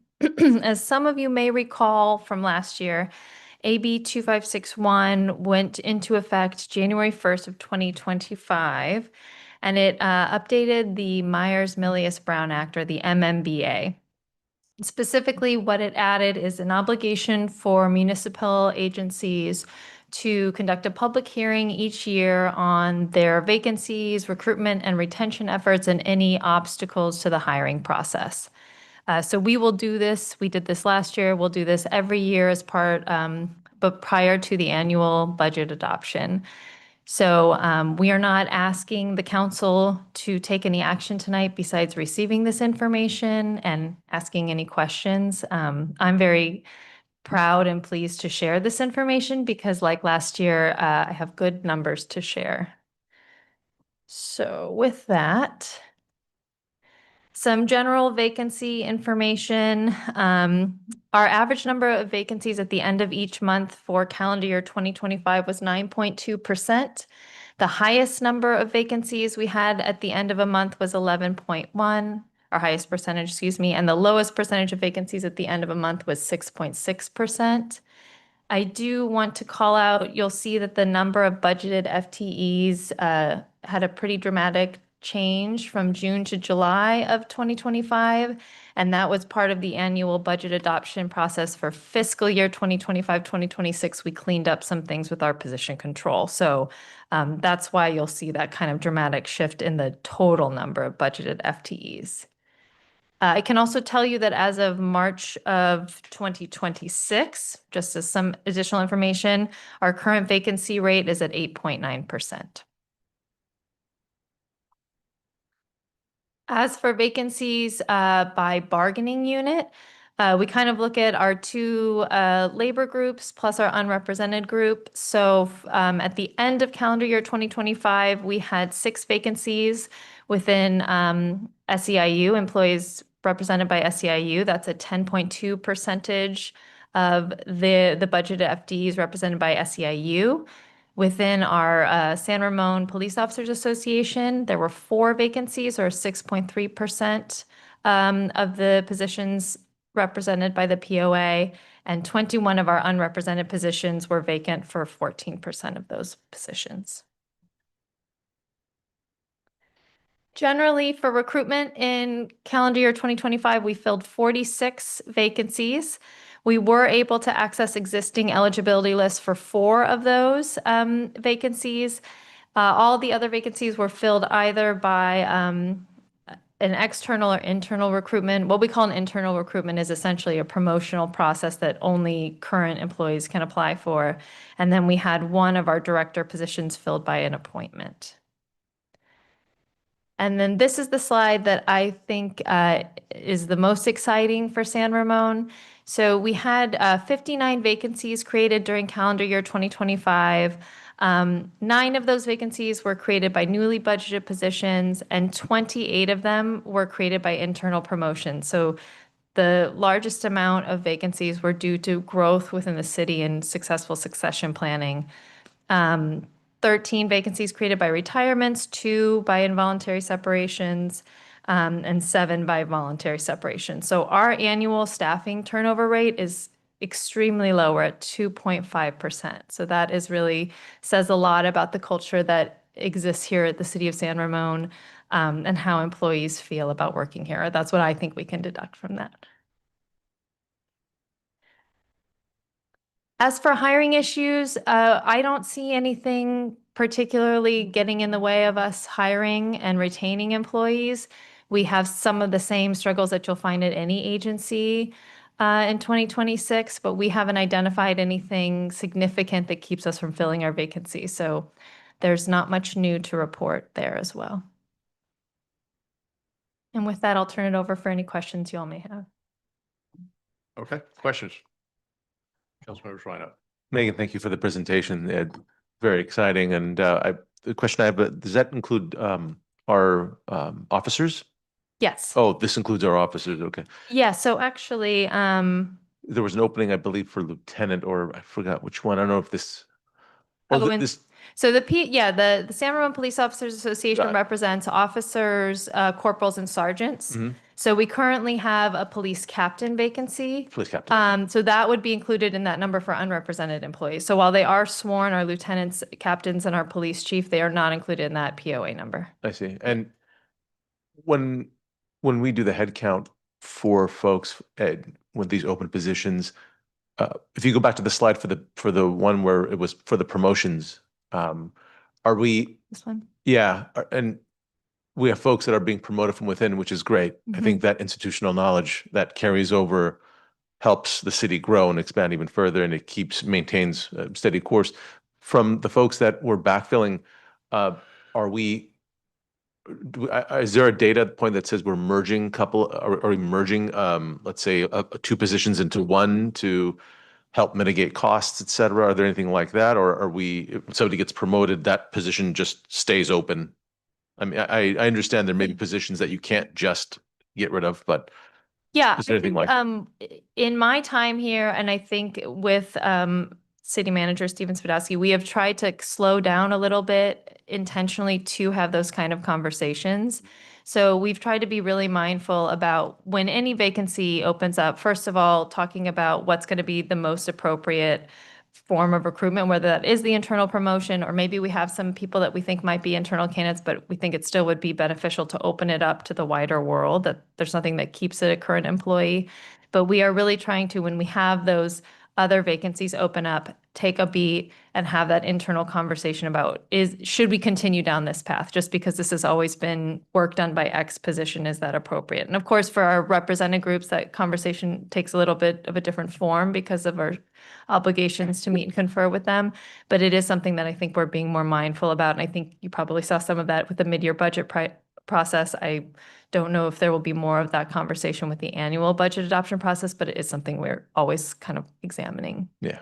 No, I totally understand. Yeah, I think the hardest part is when you make that hire is maintaining a budget that keeps that hire on. And yes, I think the worst part is when you have to let that person go because of lack of budget. And so exactly. how are we managing that expectation? Is the budget our guiding light, or are we, and how far are we looking into the future ahead? How many years ahead are we looking when we look at headcount? That's a great question. I might look at my colleague Jennifer right here, but the budget is our guiding light in terms of current vacancies. And then I believe that our finance department does a lot of work with trying to anticipate what's going to happen in the future with filling those vacancies, kind of the salary growth that we would anticipate over the next 5 years. For For the long-term financial plan. Yes, for the long-term financial plan. And one last question, Mayor, if I may. Are we regarding the, is it SEIU? I'm sorry, the SEIU? Yeah, local. Is there an agreement where there is a mandatory headcount with the SEIU that we have to employ? So there's not an agreement, but anytime, so we have our established 59 FTEs that are kind of positions that officially are represented by SEIU. Okay. So were the city to want to typically not add positions, but take away if we need to reduce that number to 50 or convert one of the maintenance technicians to a maintenance supervisor, because of the requirements of the MMBA, the Myers-Millie-Spranak, we would have to engage in meet and confer process and discuss impacts to the labor group to do that. So it's more that we just have an obligation to have a conversation about any impacts to the change of that number. Thank you. Thank you, Megan. Thank you. Questions? Thanks for the presentation. Typically, how many applications are we do receive for each opening? Just out of curiosity. Yeah, it has definitely increased. Janice Keller is the city's recruitment coordinator, and we were looking at some data in preparation for the annual budget document. And I think we looked at for fiscal year 2024, 2025, we had received something like 1,500 applications for all of the recruitments that we do. And when we're switching to a calendar year model, but in calendar year 2025, we had 3,000 applications or something around there. So there's definitely a sudden jump. I'm not sure why, but it really depends. So we have some recruitments where we'll have 5 applicants if it's a kind of a niche position. But then, of course, with our annual lifeguard recruitment or those entry-level positions, it can sometimes be in the hundreds.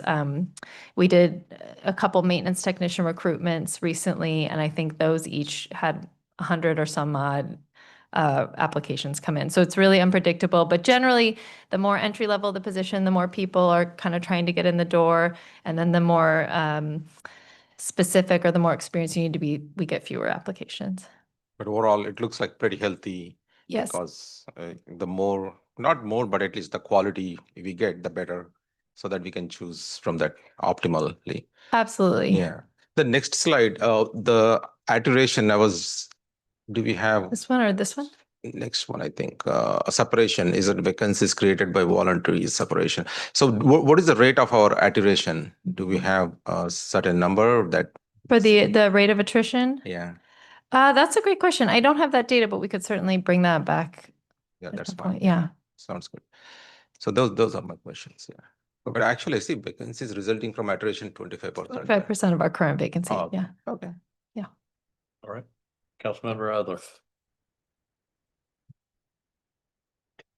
Yeah, so is there a general assessment in certain positions, whether they're necessary? There may be another job that can take on that responsibility, or, we feel like we're kind of heavy in that area. Does that go on kind of routinely when we look at the numbers? Because maybe we don't need to fill that position. So does that happen kind of on a regular basis? Yeah, I would say that's a conversation that's kind of always evolving. So not to go too much into the background process, but anytime a hiring manager wants to open up a recruitment, they have to submit what's called a requisition through our process. And that gets reviewed by their department director, the finance department, HR, and the city manager. So there's a lot of eyes looking at, okay, you have a vacancy in your department, you want to fill it. And so that's when we kind of it prompts us to have those kind of conversations about if it's a position that has been talked about or examined, that's kind of a touch point for us all to have that conversation and be mindful about it. If I can give a brief example, we also subscribe to the no additions without looking for trade-offs. It's the same thing throughout the city. More recently, with the sustainability program manager position, we did have a vacant position in the engineering department. We were able to shift duties around to cover that vacant position. And then the sustainability position is basically evening out that position that we covered through other employees. I would never say that we're ever heavy. I would love to be heavy in a certain area with the city. You would definitely not have any department head say that we're heavy. But through the budget crisis, we did take that as an opportunity to really take a critical look at all the FTEs. And by comparison, our neighboring cities are typically 100 or more employees than what we have. And our most closely comparator city that we have within the vicinity is Walnut Creek. They do not operate fire like us. They just have PD and Public Works and Parks essentially, and they're at about 100 more FTEs, full-time employees than we are. So we've always in San Ramon run a really lean ship, and we continue to take a bit of pride in that. When you talk about obstacles, what is an example of an obstacle that may present itself in the hiring process? Just so I have some Yeah. contextual. I think that the intent behind AB 2561 is probably in part to say, for example, if your salaries are not in sync with the market. So let's say we need to hire a new engineer. We're struggling to hire engineers. We hold 3 different recruitments. We can't hire it, but all of our neighboring cities are having no trouble.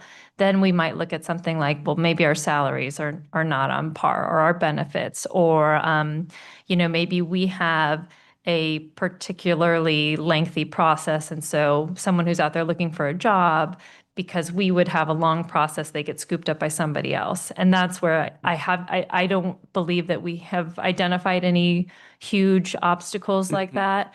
And I think our numbers kind of bear that out as well. Okay, that's a good example. Thank you, Megan. Thank you. Okay.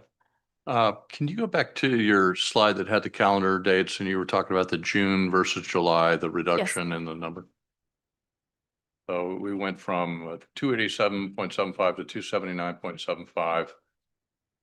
And that was a conscious decision on our part to no longer fund some vacancies. Is that a good summary of what that was? Yeah, that's my recollection. I believe that they were kind of long-standing vacancies that were on the books. And to answer some of the things that have already been brought up here, I think that was that question of, for example, if a position has been vacant for 2 budget cycles, is it something that we should be still holding on to, or does it make more sense to really focus on the positions that are needed and then do the trade-offs as the city manager shared to if we realize that we do need a position, let's go find the money to be intentional about it. We don't want to hire someone and then later on not be able to sustain them financially. All right. Thank you. And so now can you go to like one of your last slides you had, I think new positions 9 or something. Yes, right here. It might even be beyond this. Oh, there it is. Okay. Number of vacancies created by newly budgeted positions. And I heard your explanation of, you mentioned the sustainability coordinator. Is that what this is all about? Or are these 9 new positions? And yet we got a budget issue. We cut some back that we couldn't fill for a while. And so we just cut the budget out for those. But yet we're adding 9, or are we just redefining 9? What's the best way to explain I that? think it's more the latter. So any of those newly budgeted positions that reflect the 9 would have gone through the budget process.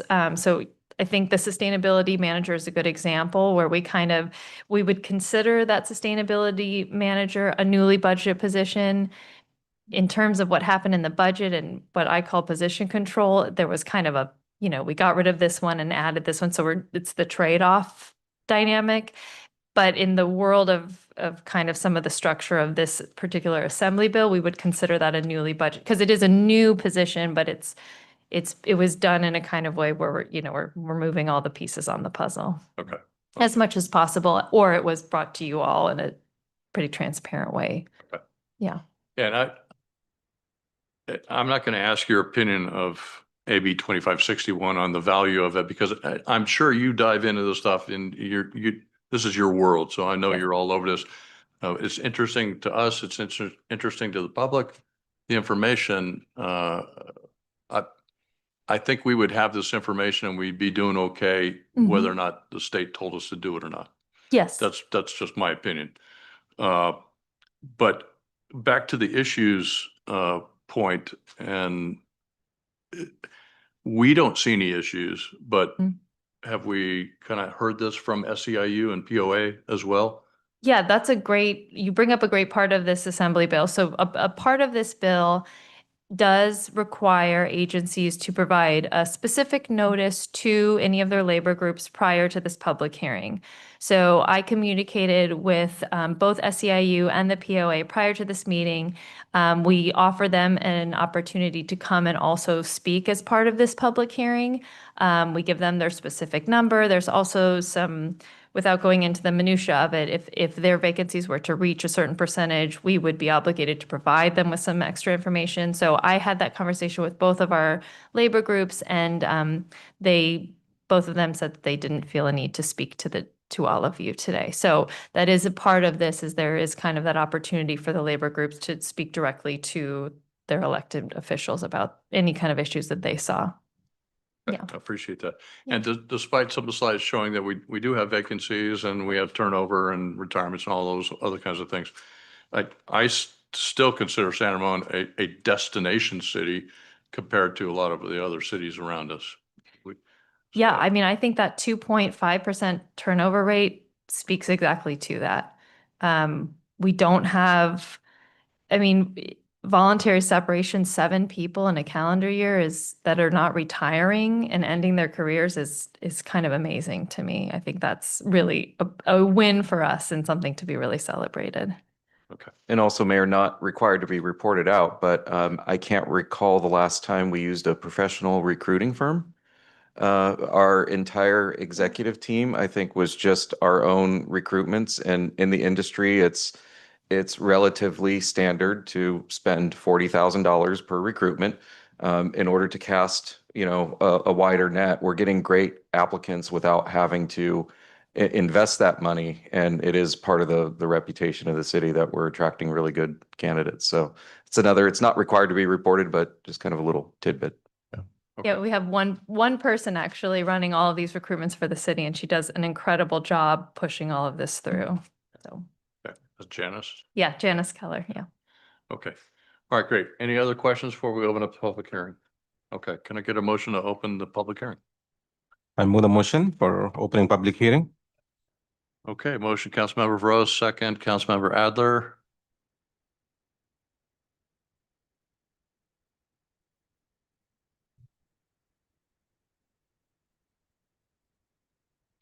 Okay, passes 4-0. Public hearing is now open. Do we have any speaker cards? We do. We have one speaker card from Make San Ramon Great Again.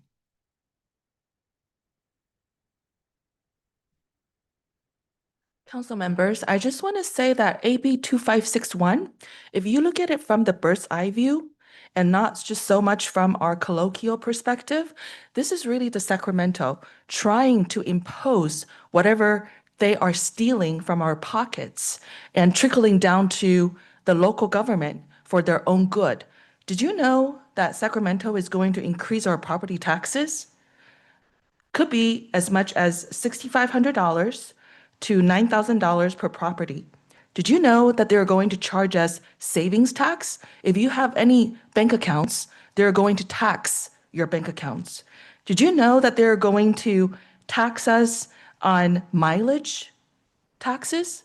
However miles that you drive on your car, they're now going to tax it. All these money that they're getting extra, they're trying to force you to spend it. And that's what AB 2561 is about. Now, having said that, I do agree that we need to hire more police. However, that needs to come from the bottom up, not like CEQA, not like sustainability. I really don't know why we're spending money on a sustainability manager. That is really just a Democrat Party agenda. That is not benefiting us as taxpayers, period. Also, I noticed that you guys spend a ton of money. If my math is correct, our city probably spend close to $1.5 million on consultant fees per year. So how do you convince me to pay for staff and also consultants? I would like to know, when do you need to, find more money out of our annual budget to pay for consultants that, in my opinion, that the staff should be able to need? You need to convince me that. Otherwise, really, these are all just bureaucrats making more laws to legalize themselves to steal money from us, the people. And the people is what makes this great country, not bureaucrats. It's truly shameful.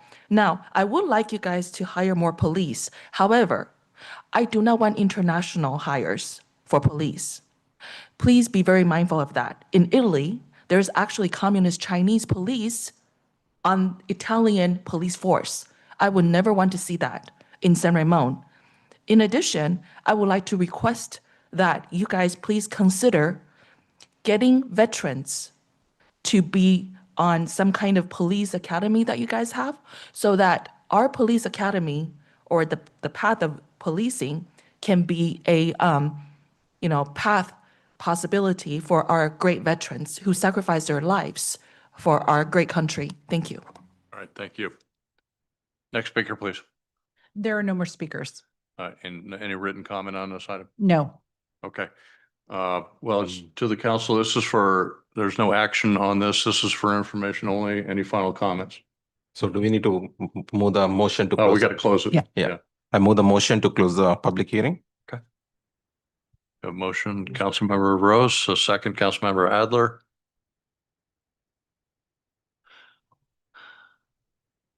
Thank you for that. So public, can I make a comment? Okay, motion passes 4-0-0. We are, like I said, final comments because there's no action other than the information presented. Comment? Great work. Appreciate leadership. I see 47%, around 28 people internal promotion. That says the culture that we have a reputation as one of the best service providing cities. So I know it takes a lot of leadership skills to continually keep your internal teams, making them, building them and mentoring them and preparing them to their next level. So appreciate all your great work. Thank you. Thank you. Anyone else? No, I echo that. Great job, Megan. Thank you for the presentation. And really, it's the whole team effort, all the departments kind of making the work climate what it is to be able to retain, recruit the best, retain the best, and keep them on board. So thank you. Thank you so much. All right. Okay, now we are going to move on to item 9.2, FY 2026-27 budget workshop number 1. We're focused on revenue this evening. And we're back to Yulia. Welcome back to the podium. I was clearing the purple for you.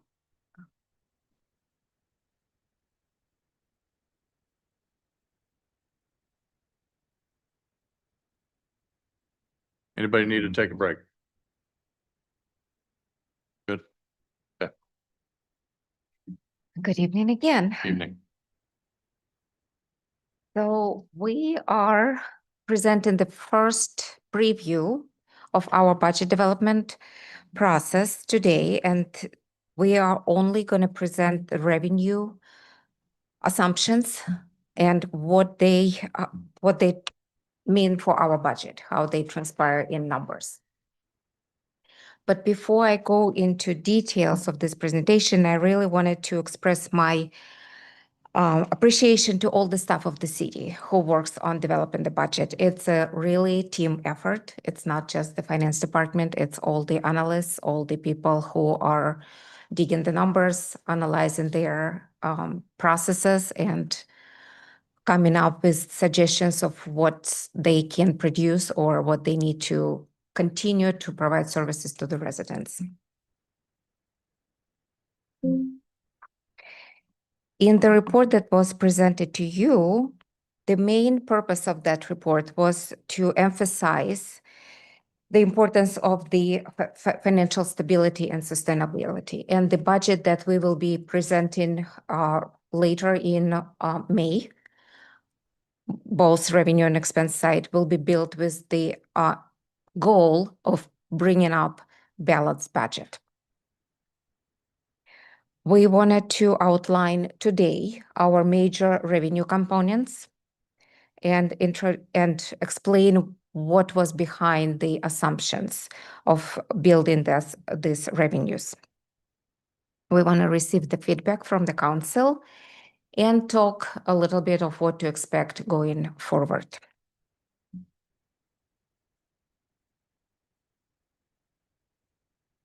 As any organization, there are most important parts of the budget, not important, parts of the budget that bring the most revenue. And for the cities, historically, those two components were property tax and sales tax. The property tax is the biggest portion of our budget.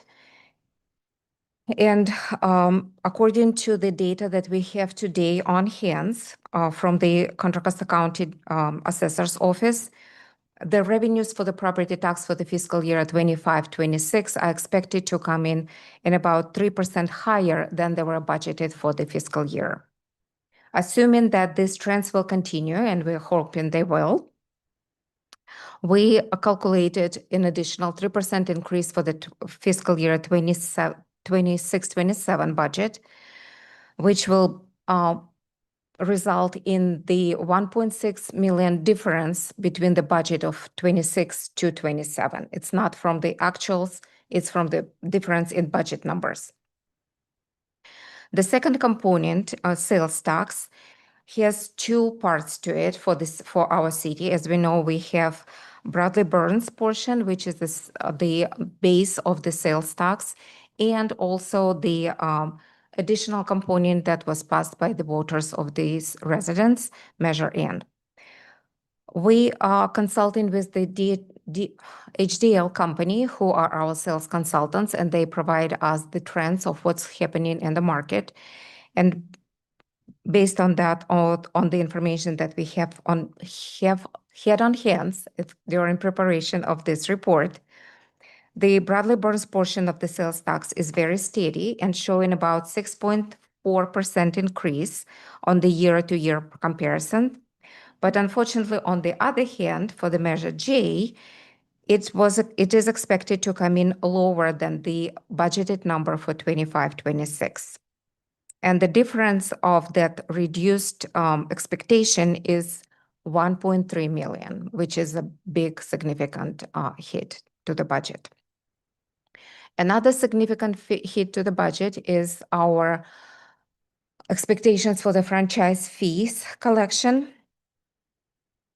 The reason for the significant decline of the collection of those fees is due to the necessary renegotiations of franchise agreement this year, and related to the greater restrictions of how these fees are collected from the residents.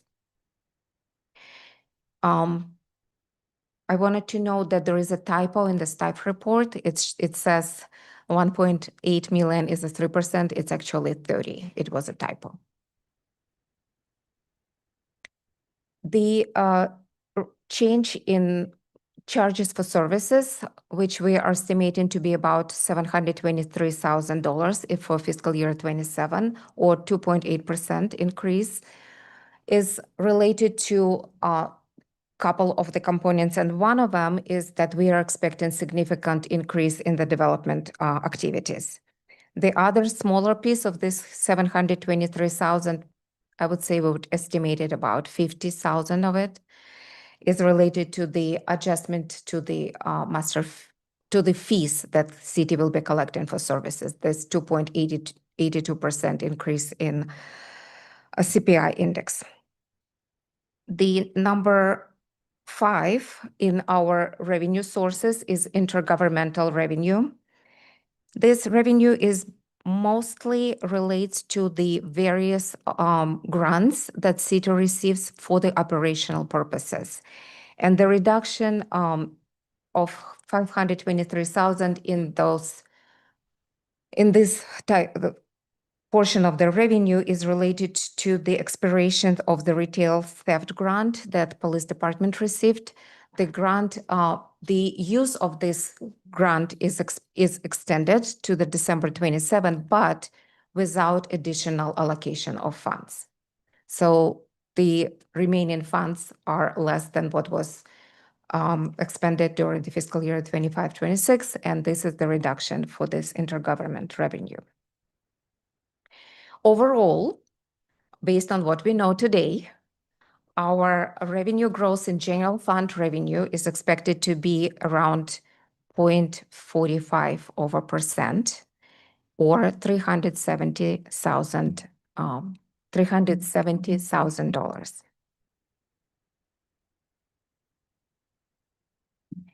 On the next slide, we have a summary of those changes that correspond to what I've just described in verbally.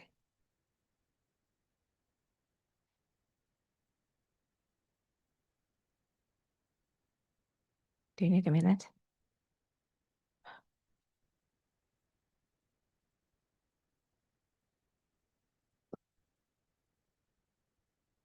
Maybe you could explain a little bit the transaction and use tax. Transaction use transient occupancy tax, TOT. No, the third one, transaction and use Transaction tax. is use Yeah. tax measure N. Yeah.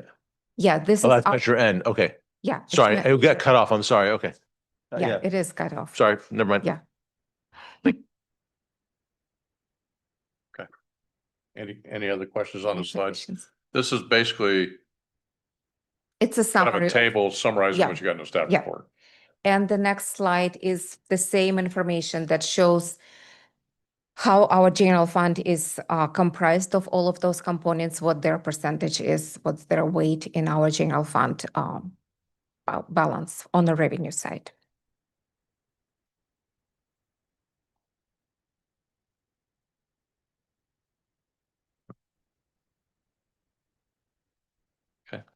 That's same as in the packet. Anyone else Mhm. have any questions Yeah, on it's this? the same slide. Yeah. Actually, I have a question for the previous slide. Mhm. Or even the same slide. So the property tax that we are looking at here is that includes the new housing that is coming up? Well, no, because we cannot estimate what and when it's going to be assessed. We can only base the information on what we already know today. So Okay. our projection, if there will be any changes related to the new development, we will bring it as an adjustment during the mid-year process of the budget or earlier if we know that information earlier. Okay. But is there a way to estimate something? What could be the difference? Like we are getting new housing here. So Yeah, unfortunately, the property tax is information about upcoming property taxes only coming to us when the property is already assessed. When the property is not assessed, that means that there is no occupancy permit for that. And there is no data for us to know how much property tax it can bring. And okay. that data will not be available to the county as well. So what date is that data? Is it like last week data or 1 month back data? What we assess based on? The information that we have on the collection that I just noted that we are expecting to receive about 3% higher of property tax collections than it was budgeted for fiscal year 25-26. That information is from the latest receipt of the property tax allocation that we received from the county. Okay, so this is the latest data. Okay, Yeah, it's the latest data. sounds good. Thank you. Just one quick comment. I notice, from other budgets from other cities as well, I try to look, when I look at budgets, I try to look for anything that stands out, that jumps out. And one thing that Yeah. jumps out at me is that we don't, and as a resident, I'm thankful, we don't charge for parking and there's no penalties for parking tickets, right? Because some cities, that's their because I look at the fines and forfeiture, that's really low, which is good in a way, but some cities, it's in the seven figures for just for parking and for traffic light infractions, violations, et cetera. Violations. Yeah. Mhm. So, from a public perspective, I mean, it's actually a good thing that we don't have a lot of imbalance in the budget in certain departments. It's pretty steady from what I've seen in San Ramon in the last 10 years that I've looked at the budget. Nothing really has jumped out. I mean, if you back up Measure N, there'd be a bit of a problem. Yeah. But things have been staying consistent over the last 10 years, I would say. So no, I just wanted to make that comment because I know other cities, they have a litany of revenue sources, and a lot of it's punitive to the citizen beyond taxes. So I just, thank you to the city for not doing that to us. So thank you. Councilmember Adler, questions? Well, I mean, we're almost through this year, right? I mean, well, pretty close. And we're going to be looking towards 26, 27. And there's just so many unknowns with the tariff situation and the war going on and how, whether goods are going to be impeded from getting to the customers and what are the prices going to be. So, until this gets resolved, I think that's kind of a big question mark, right? As to, and I think it's hard to know, you don't know what a reasonable time is. So when would be the next report on the next fiscal year going to be made? So the new assessment, is that in the fall or when is that made? So we are reviving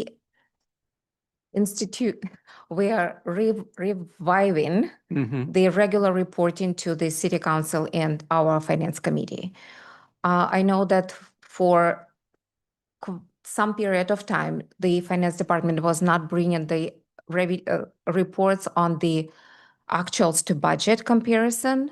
We are starting to produce those reports. We just did one of them couple of months ago, and the other one is coming at the end of April to the Finance Committee. And we will continue to do that. If the City Council or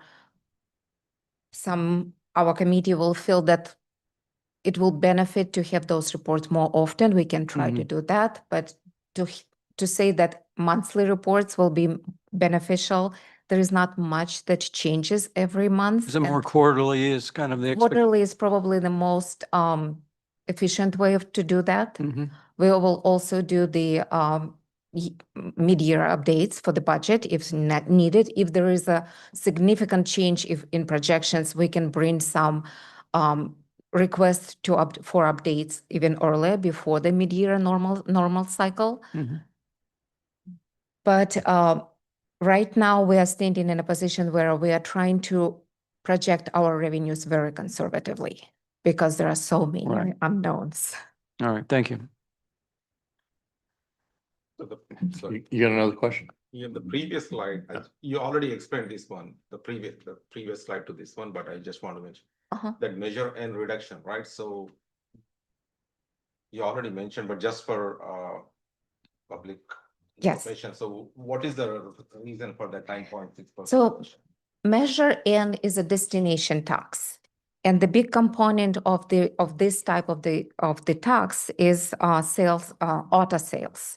Unfortunately, auto sales went significantly down with the expiration of the rebate on electric vehicles, and also with the some effect of it is tariffs that keep the prices on the new vehicles high. So our auto industry sees that people are holding to their vehicles for longer. They're not buying as often as they maybe used to do it. So there are not as many sales, and that's a big significant effect on the Measure N collection. Yeah, thanks. Yeah, that's kind of where I was going to go with a question, and I know you don't have a crystal ball, but okay, with the war in Iran going on right now, how responsive is the the effect of oil prices now that may reverse that trend with EV sales? Is there some expectation or any talk that things may start to level out again with the EV sales, and that may kind of help us in the long term with our revenue, our measure in revenue? At the current moment, we don't have that information. We can guess that we're gonna see a little bit more of a sales tax from the increase of the fuel prices, but unfortunately, it will be offset by the expenses where we need to fuel our own vehicles for the city. So. All right, thank you. I just You want got to a follow-up? make just quick observation for the folks that may not understand Norris Canyon Estates. We don't collect, or do we collect maybe property tax? If I'm asking that question correctly. No, we do not. That's in the county. It counts. Okay, yeah, I wanted to make that public because there is that misnomer where there's $1 million estates out there, and our numbers should be higher based on certain calculations, but I know few people in the public have presented to me like, well, it should be this number because of Norris Canyon Estates. Look what we get from Faria. Look what we get from these new housing, but Norris Canyon is not. I just want to make that clear. Thank you. That was it. Thank you. Any other questions? Okay, can I get a motion to open a public hearing on this? We're not done. Oh, wait, sure. We went on There is no the public. general fund. The next big component of our budget is Dorothy Valley County Service Area, and Dorothy Valley Service Area was created based on the agreement that exists between the Contra Costa County and major developers. The Dorothy Valley County revenue and expenditures are required to be recorded in its own fund. The Dorothy Valley service area is currently fully annexated, though there will be no additional property values. So all of the revenue growth will only result from the increase in the property values, if any, and the collections of the assessed value from their assessment revenue and the property revenue that comes from it. Unfortunately, the revenue that's being collected through those assessments is not sufficient to support all of the to support the level of the service that we have according to that agreement. And the big portion of the revenue for Dorothy Valley County Service Area is transferred in from general fund, which is expected to grow this year as well by about almost $1 million.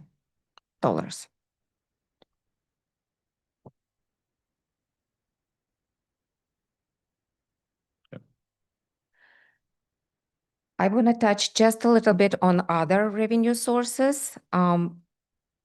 Most of those revenue sources are restricted by either legal requirements or some other policies. One of the biggest one is the gas tax, and we are expecting to see about $228,000 increase in gas tax collection for the fiscal year 26-27. And again, those are estimates based on the trends that we see from the collections right now. Development impact fees funds, those are revenue in those funds fluctuate very significantly year over year, depending on the activity and of different developments. And in addition to that, those revenues are restricted of how they can be used, and they often used on the capital projects. Community Facility District Fund, funded through the special assessments. And those assessments are calculated in order to support a grade up on service of level of service provided to the areas. Another big portion of our funds is internal service funds. They are in existence. They act as an enterprise, I would say, funds They are in order to support ongoing needs for IT replacement, healthcare, insurance, and those funds are funded during the year or over the years and through the charges to the departments.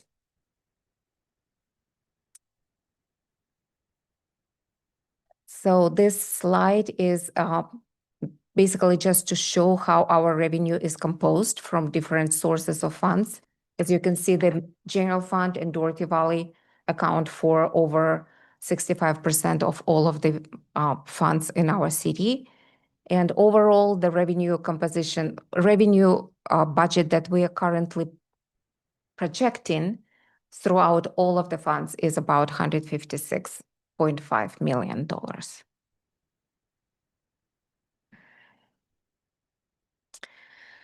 So just to summarize, the growth in the general fund revenue is expected to be 0.45%, which is way below the historical 4% growth that the city has seen over the years. But we've seen that the big reason for that is the reduction of those two revenue sources, Measure N and franchise tax fees, garbage franchise fees. If needed, the revenue projections will be updated when we bring the budget in May. If we have any additional information and things change, we will definitely update the council on that. And I wanted to just make this emphasize that unfortunately, there are a lot of areas where city has very little decision-making control. And those areas are often on the revenue side. However, when it comes to developing the budget, we look at the trends in the economy, we see what we are working with our consultants and bringing you as much of up-to-date data as we can. What would be the next steps after this presentation? We will incorporate feedback and that we will receive from this workshop. And at the April 28th meetings, we're going to bring the other portion of the budget that is going to show us how balanced we are, or hopefully. And it will be presentation of the expense workshop. Okay. Any other questions before we move on to public comment? Yeah. So, Yeah, let me go with Robert first. Yeah. All right. Councilmember. yeah. So let's go back 3 slides, I think, 3 slides about the Dorothy Valley thing. Yeah, here. So I see that almost pretty much every year we do hear that our funding on the Dorothy Valley is going down in comparison with our service level, right? So, but then majority of our revenue is coming from property tax, right? It's special assessments for the district and property tax. Yeah. Right. So that's composition of those two pieces. Yeah. So if I see actually the property tax that is collected in Dorothy Valley should be much higher than non-Dorothy Valley. So I'm just wondering, can we have a session on this one to understand what exactly where we missing the pieces? Because I heard this before multiple times, but then Yeah. We discussed it during the revenue measure as background. As a result of the lawsuit, 60% of the property tax goes to the county that would normally come to the city. We collect 40% of that property tax. To make up for it, they created this county special assessment district that was supposed to cover that gap, but it hasn't performed as they expected to cover that gap. And that assessment is quite literally paid by the residents on their property tax bill. So even with that assessment, we are still, when we account for Dorothy Valley separately from the rest of the city, we're still about 4 million short every year that we transfer from one account to another out in Dorothy Valley to fund those services. So the 21% increase, or about $1 million, that's not the total, that's the increase for this year. The total's around 4 million that's transferred from the general fund to cover the Doherty Valley services. into the general, yeah, from general fund to Dorothy Valley Fund. So was the expectation is that we get the retail tax, that's where we'll cover that one? Is that was the idea? No, the amount of retail that was installed as part of the Doherty Valley development was recognized as not enough to cover. There's just not the demand to put retail that far off the freeway. So this county special assessment was to make up for the loss of property tax and the lack of retail.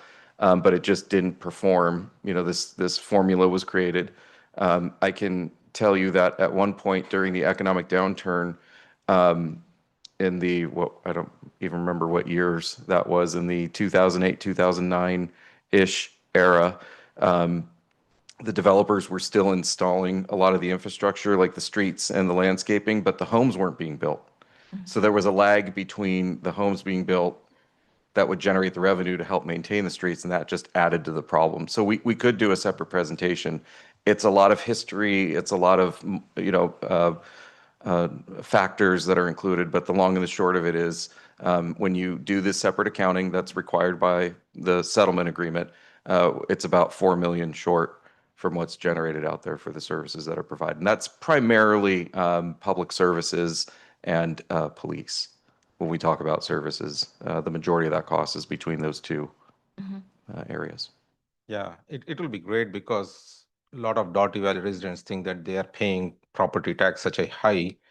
I know people who pay $36,000 property tax.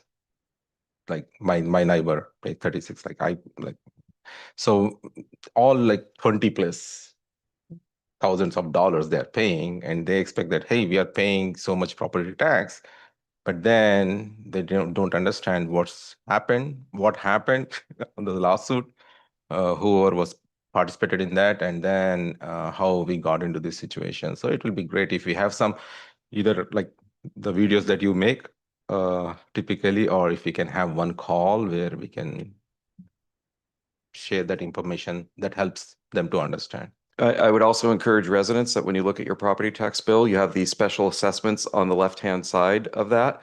You can go down each one of them and call the numbers that are associated with those special assessments to get information as to what they are and, you know, what the purpose is from the agencies that collect them. That's usually a very large chunk of the property tax bill.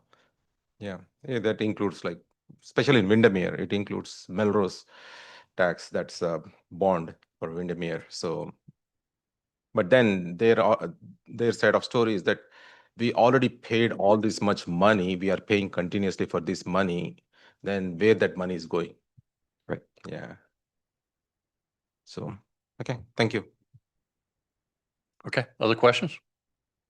Yeah, what is the reason why, I mean, I know it was in the negotiation 20 years ago or whenever with the county, right? I mean, these percentages were decided at that time. It was a lawsuit. And, but what is the justification why the county gets more? What are they doing to justify that difference?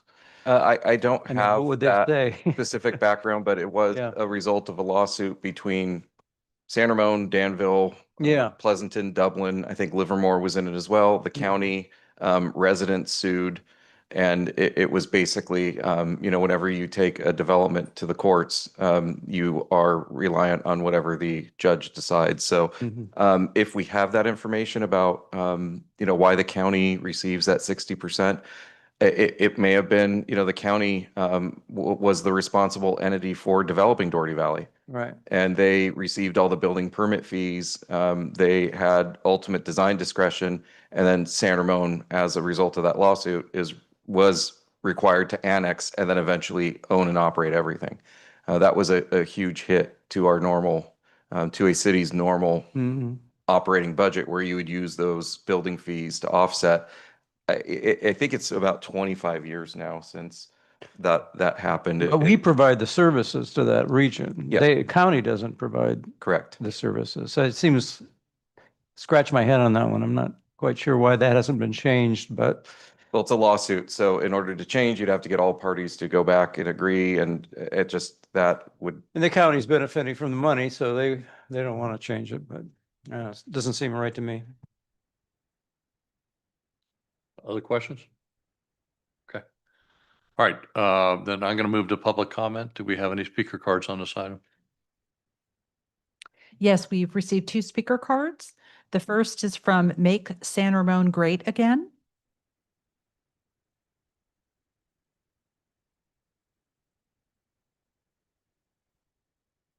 Hi, council members. I heard earlier that Councilmember Adler complained about tariff. I just want to share with you that today there was news that congratulations to America. We cut our national deficit by 55%, all thanks to tariff. I'm very happy that we have a president like Donald J. Trump who assessed tariff and also gave us huge amount of tax payback. I got a lot of tax, paid back to me. I don't know about you.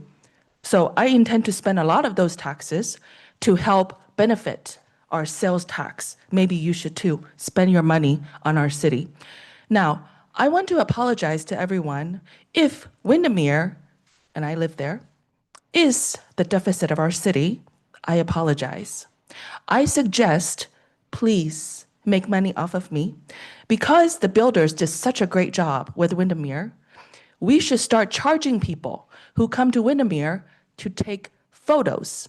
In the spring, when our cherry blossoms bloom, charge them who are not San Ramon residents. Charge those Dublin, Livermore, Alameda, San Francisco people who come into our city in Windermere to use our trail, charge them. Those are extra revenue that our city can have. But what do? City manager, you give it to them for free. Why? Why should I pay for it? And they don't pay for anything, and they enjoy what I pay.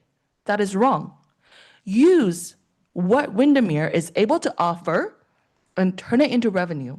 We do not have to be your deficit. We can be your asset.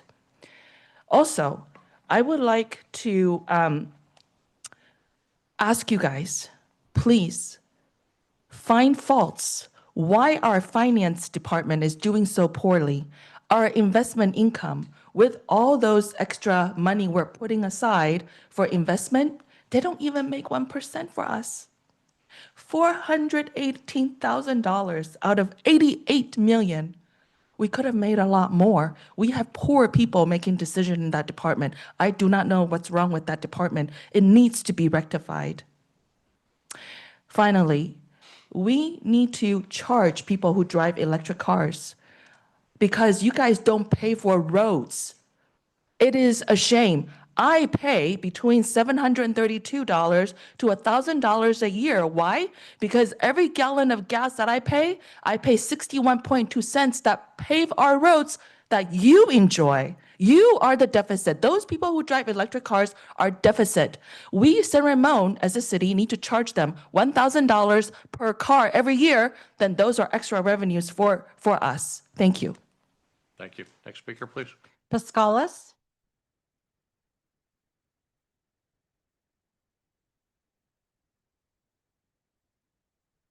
Mr. Mayor, City Council, Pascalis Datsos, city's resident. I'm looking at the budget and I'm not so fond either at looking numbers or talking about numbers, but numbers represent people's lives, present people's effort and their livelihood. And when we're looking about increasing fees, which is what needs to be done, the first thing, as I mentioned before, is everything needs to be accurate and transparent. And on my end, I don't see that. Now, moving forward with what needs to be done, as a suggestion, and as we talk in the past about small business owners, it's very important to understand that you as a landlord, you have an opportunity to grasp exactly what's happening in your city. Meaning every single owner passing through the process of reserving space here, either at the pool or either in a local gym or any office that you reserve, that they reserve space, why not to express their experience through a survey where it can be known exactly how it's being treated. Either it called fees, either it called good relationship with their city staff, either it called anything that can make you understand why business want to do business with the city of San Ramon or don't want to do business with the city of San Ramon. I think it's a valuable tool, the same way when someone is let's say getting swim lessons, and immediately every time they pay, they also receive a survey. So that survey, it should be very helpful to you to understand and help the small business, help every single shop that it opens up here in the city. Also revisit a little bit the ones that they left, see if what kind of experience they had. So it's very important to see that end. And maybe make some real hard questions about what was their experience here. If you really want to know, then you really will know if you want to. And through that process, it will be great if you also, as City Council, include yourselves into the process to know firsthand and use that information for the better of this city. Thank you. Thank you. Next speaker, please. There are no more speaker cards. Okay. All right, then I will close public comment, and it's back to council now for any guidance or comments or direction for staff on where we go from here. Okay. Anyone? One thing I'm really worried or concerned is about our heavy dependencies on the property tax. So I don't know, I don't expect any answer, but then I definitely want to see how we can get out of that situation. Getting more property tax is not bad, but at the same time, how we can improve our overall revenues, stream of revenues, I can say. So we need to see what we can do about that. And also, as the public comment mentioned about, do we do any surveys from our small businesses within the city? Any small surveys or anything like that? No, I don't think we've conducted any targeted survey. We do have staff that talk to small businesses through our community development department about, any issues that they may have and bringing them before staff. I do want to note, if you are looking for longer term solutions, the one item that moves the needle the most and makes a noticeable difference is typically a tax measure. More cities, with what's going on with online sales, the economy, property taxes, more and more cities are turning to revenue measures like we did with Measure N. It's to a point right now where regional measures are starting to struggle because there are so many local measures. It's just people are losing their appetite for any additional taxes. Not that there necessarily was a large appetite for that, but now more municipalities are turning towards revenue measures of some sort, either a property-related fee, sales tax measure, business taxes, in order to make ends meet. Bringing in new businesses, we are limited here with the amount of retail space that we have. But to bring in a business that would actually make a difference in our long-term projection, you would need a big box store like a Costco to really make that needle move. And then also there's the adage, you live by the sales tax, you die by the sales tax when there's a major downturn in the economy.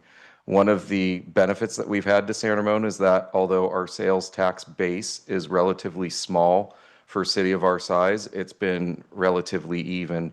That even during the economic downturn, we had a slight dip where other cities had a drop where they were having to reduce city services left and right. So we can,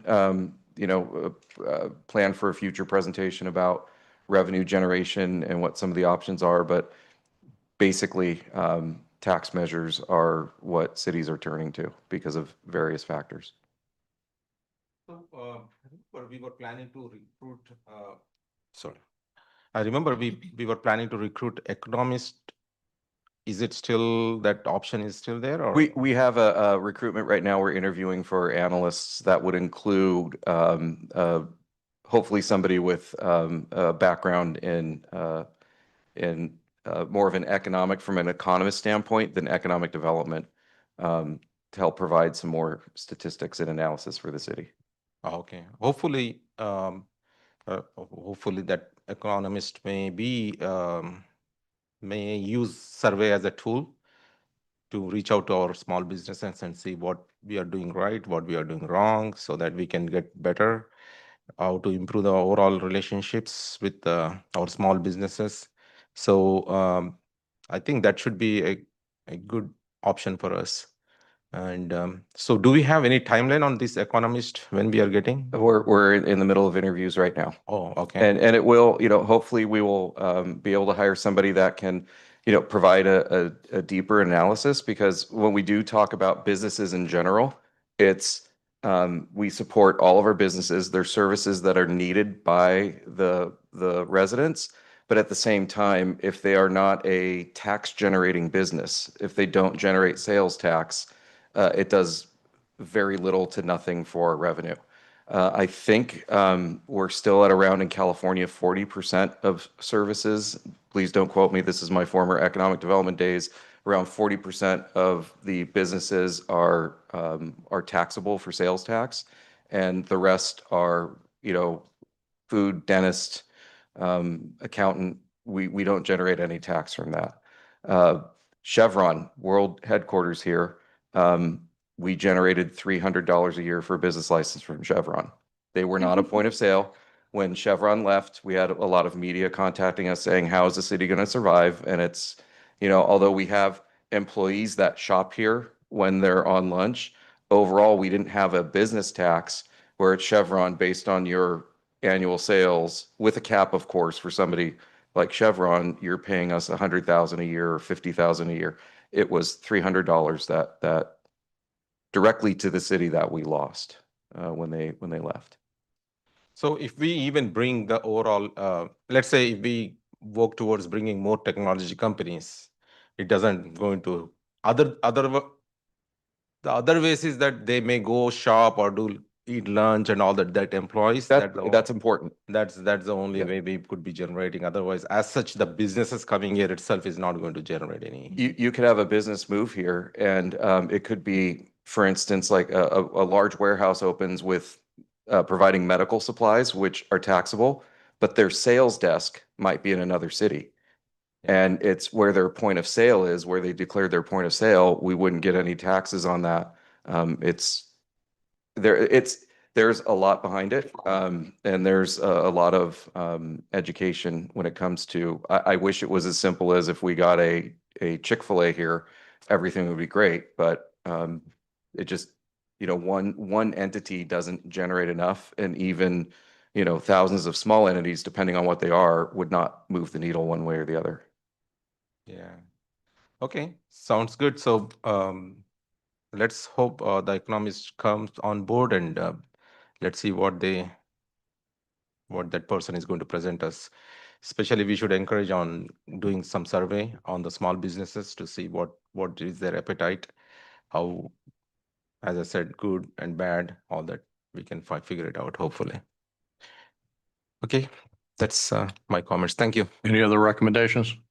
I just had a follow-up to that question about this. The city does a survey sometimes about a business that may end up deciding to leave. They don't. Does the chamber do anything like that? Well, there is outreach. The chamber does promote the city. Discover San Ramon promotes the city. If we have any businesses that's interested in moving here, they typically contact our community development department for additional information. Most businesses that do move to a city, they have their own set of criteria. They have their own, GIS, where they would put a pin on a map and say, okay, is there enough traffic in the area? Is there enough residents? What's the freeway presence like? Is there another store like us located in the area? There's many factors. And then the other large factor where they're moving to, either they're looking to buy or lease, it's whether or not they can make that agreement with the private property owner. I would say, and I've always advocated, one of our biggest selling points as a city is the level of services here that we provide. It's a very clean, very safe city. Our maintenance standards, our services that we provide speak for themselves. And quite often we do have people that tour the city and look to move here and will comment on, I'm not seeing trash in the street. There's very little to no graffiti. There's great responses. Look at the landscaping. That is, I would say, the number one selling point for San Ramon. And now with some of the amenities coming in of chances to live near jobs and retail within walking distances, I can tell you whenever I've tried to recruit somebody, it takes a walk, through the marketplace area, maybe through City Center and through Central Park, and people say, yeah, this would be great to be able to walk to all the services. All right, thank you. Other recommendations? I just want to make the last comment that with the recent change, I think last year when we dropped the retail, we dropped that archaic law that prevent on the retail. Yeah. Retail cap at 25%. Yeah, the retail cap. Thank you. I think we should, that was just a year ago. So hopefully we could start seeing some generation from that, more retail coming in. I know Super Duper came in and Mayhouse is opening up, so some good retail, but also, we shop on online. I mean, there's nobody here that doesn't shop on Amazon. So, the recommendation is shop local, support your local stores, and support our local restaurants, and that'll certainly help generate money and funds for our own. So that policy change was probably the most significant economic driver that the council has changed policy wise in several years. And when you do ask about, okay, what can we do for small businesses? Really, it's the $300 business license fee. You can either subsidize that, or what else are you talking about? Are you talking about some kind of monetary assistance? And then that leads you down a different path that might not be sustainable. Yeah. I know because of that change in that ordinance, some restaurants have moved to bigger spaces because they couldn't do it before. When that was in the marketplace, there are others that have actually taken advantage of it, and other shops as well. I think there was a tile company, et cetera, who moved because the square footage now was bigger because now they could sell more because of the change in the law. So we're starting to see some movement on it. So, but I think patience and time. So thank you, Leah. Yeah, actually, that policy change is counterintuitive because what we did is we changed the policy that only 25% non-retail can have it, not more than that. So now it is removed. The problem was that a lot of our within city, the services, a lot of this retail space was getting occupied by non-retail tax services like all these education services or martial arts, all these things who we don't generate any. So what it was creating a big problem for us because all other retailers were facing a high price per rental. So that's the reason that was in place. But then it didn't serve much.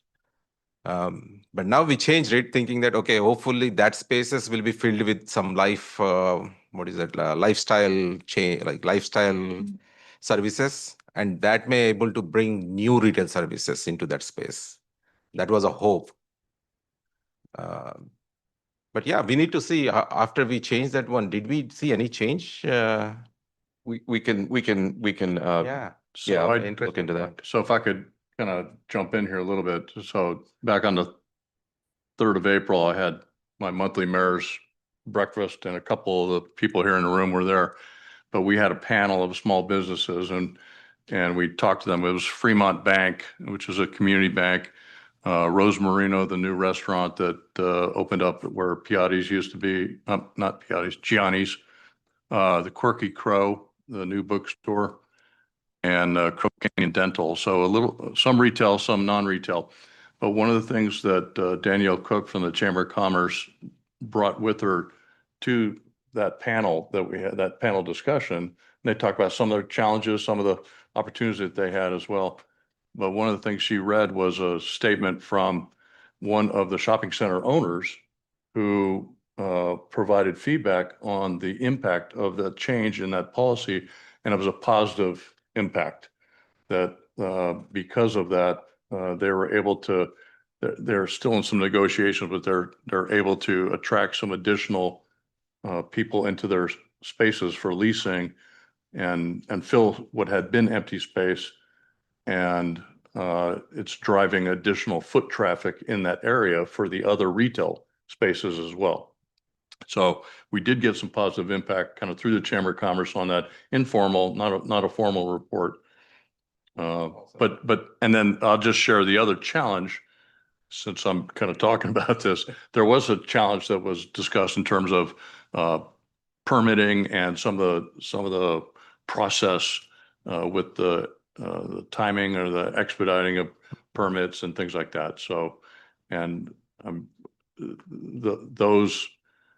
Some of those are real, some of those are perception, some of those are, are process, but I've passed some of that information on to city staff to take a look at. But to answer your question, we did get some informal feedback from the chamber already on that policy. Nice.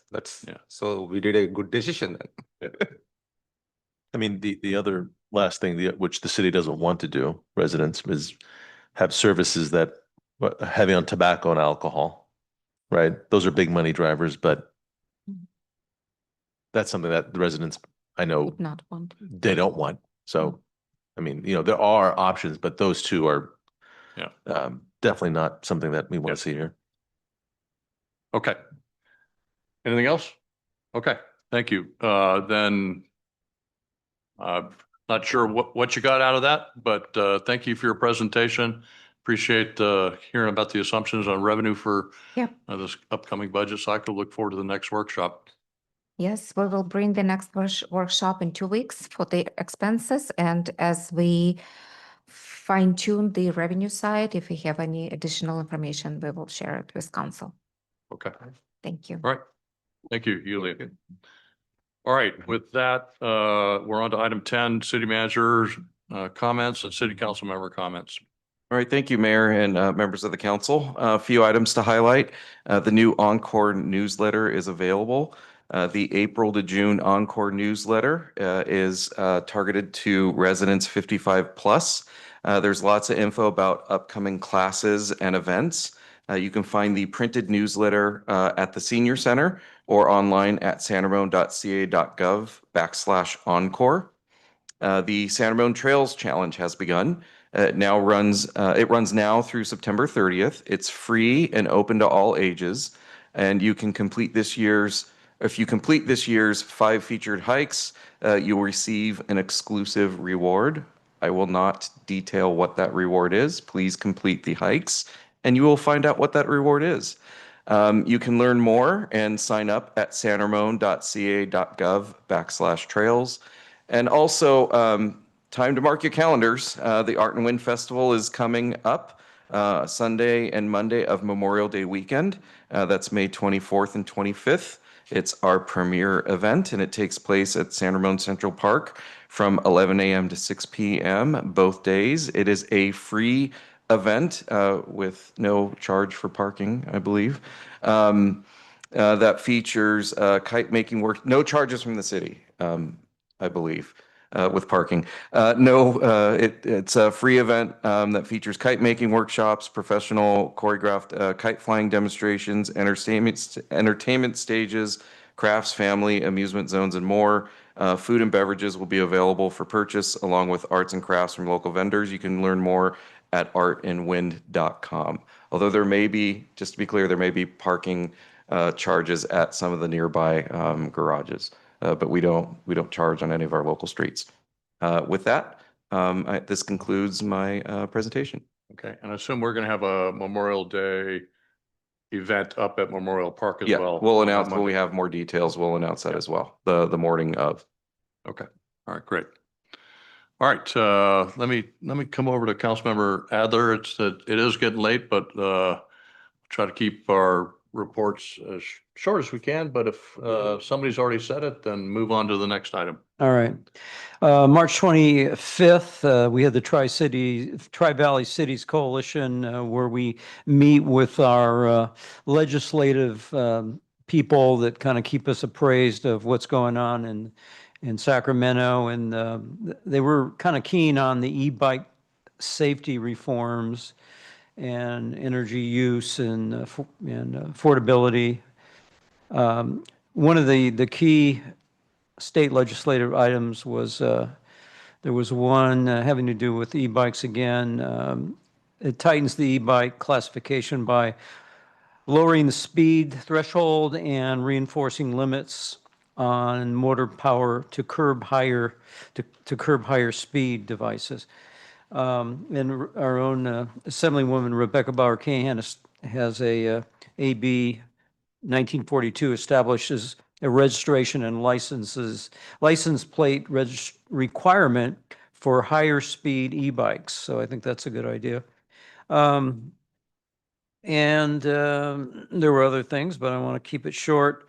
On March 30th, Monday, Mayor and I attended the 21st Annual Street Smarts Be Real Video Contest Award Ceremony, which happened in Danville. Newell Arnridge, Danville Mayor, presided over that. It was a great event. We had a lot of local schools that put in those videos. And we had, high school. It was $300 first place, and we had from our own Doherty Valley High School, we had Alyssa and Gannon got the first place. Middle school, we had a couple from Windermere that won that. And I'll skip the mayor's breakfast because that was already kind of discussed. And then April 10th, attended the infrastructure meeting and discussed the 5-year pavement management program. And, that's kind of a science. And this was really this PCI pavement principles developed by the U.S. Army Corps of Engineering during World War II. And so we still use that to determine the grade level of our streets. We want to keep them at a certain level. We don't want to let them go below another level because then we spend more money on the streets. So we don't want to do that. April 12th, the mayor and I were at the Holy Celebration at Bishop Ranch, which, as you know, Hindu festival of color, love, and spring. And it was a great event. I mean, it wasn't as, the weather wasn't as favorable as last year when we had great weather, but we had a lot of happy people. You had people of all ages throwing paint at each other, and it was fun. It was just a lot of fun, and we had a good, we had a nice stage. We had a nice DJ. We had nice dancing by the Indian dancers. So even though we only got a little bit of maybe an hour and a half of a break in the rain, it was enough to really have a good time. And then April 13th, on Monday, we had the government, that was yesterday, government 101 participant recognition dinner.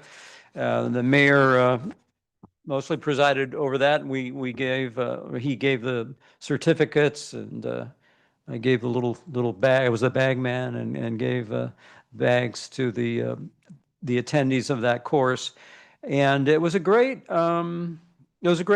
And I stuck around for the dinner and, encouraged people to do some other meetings, other courses, continue the journey to understand how the city operates. So those are the activities I did. Okay, all right, thank you. Let me come down to Councilmember Schweinert. Not many activities of significance, but I wanted to just thank the public for coming today and sharing their opinions and speaking out. And as you can see here from council, we do listen and we do really appreciate it. And thank you for sticking around till the end here. We appreciate it.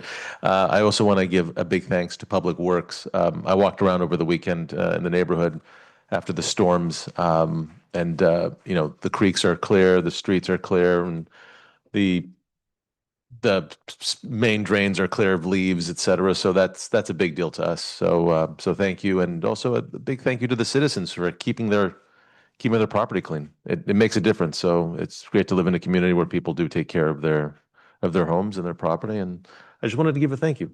Feel a good moment. Okay. Thank you. Councilmember Veros. Councilmember Adler already covered on infrastructure committee meetings. Only one thing I want to add is that the current PCI index, as per our policy, is 76, and we are at 76. There was no decision made to change anything on that PCI index. I want to make sure that we are clear on that. And also, there was a concern raised by staff that due to the budget constraints right now where we are, that can result into reducing the PCI index, but we want to continue to watch and see if we may need to allocate additional funds to improve the PCI index if from in future, because there could be a possible deficit that can come, but then we may need to allocate some funds to it. So, but otherwise, right now it is still the same. We didn't change anything in the policy. All right, thank you. Several of my items have been briefed out. I'll cover a few others. March 26th, I attended the East Bay EDA Awards, Economic Development Alliance Awards. We had two winners from the city of San Ramon. One was Enjoyment Endeavor in the arts and culture category. That was Joy Ofudo. She's the CEO, took the award there. And then also Sunset Development for the built environment category, and Shannon Quilty from Sunset received that award. Then on the 28th of March, that Saturday, I attended the San Ramon Valley Science Olympiad Awards. That was over at Doherty Valley High School. And it's a lot of hands-on STEM learning with our youth, and a lot of there was probably about 150 elementary school kids there, and their schools got recognized. They got recognized. Their teams got recognized for some of the projects that they did. It was probably about 500 residents of the community that showed up. It was a well-attended event, but it was nice to hand out awards to these young entrepreneurs, if you will. And then on the 29th, Sunday, the 29th of March, I attended they called it the inaugural gala, and there was the establishment of a U.S. branch of the International Union of Arab Intellectuals. And so these are intellectuals, these are educators, poets, writers, that were, it's an international organization. They started the first branch here in San Ramon. They wanted to launch it in our city, so they did that over at the community center. So I gave a greeting to that group. On the 2nd of April, I attended the Contra Costa County Mayor's Conference up in Concord. We got a presentation from the director of the South Bay Coalition to End Human Trafficking. She presented some issues and opportunities about what local responses can be done to abuses. This is primarily focused on the upcoming World Games in June. And then on the 7th of April, I attended the East Bay Mud Ward 7 briefing given by April Chan. Our own Brian Bornstein was there as well, but focus there was talking about kind of the current snowmelt situation up in the Sierras, what the impact was of that was on our water inventory, and frankly, for East Bay Mud, and really for DSRSD, currently there's not a significant water shortage that we have to worry about right now. if we get another year or two of drought, then that situation may change, but there's plenty of inventory in the East Bay mud footprint at least, or at least that watershed. And then lastly, I was able to spend an afternoon with a couple of students from Walt Disney Elementary School. These were some of their education fund winners, a first grader and a fifth grader. And they won an afternoon with the mayor. So I came in here in City Hall. We talked about kind of government, how things run. I let them bang the gavel a couple times. We walked around and visited the different city offices where staff got to tell them and their dad how the city operates. And then we went over, had lunch, and then over to the police department where we got a nice tour of the police department. And it was just a great day. I think it's one of the fun things I get to do. And I think it was a wonderful day. So with that, that's the end of my report. Any final comments? All right. With that, meeting is adjourned. Thank you.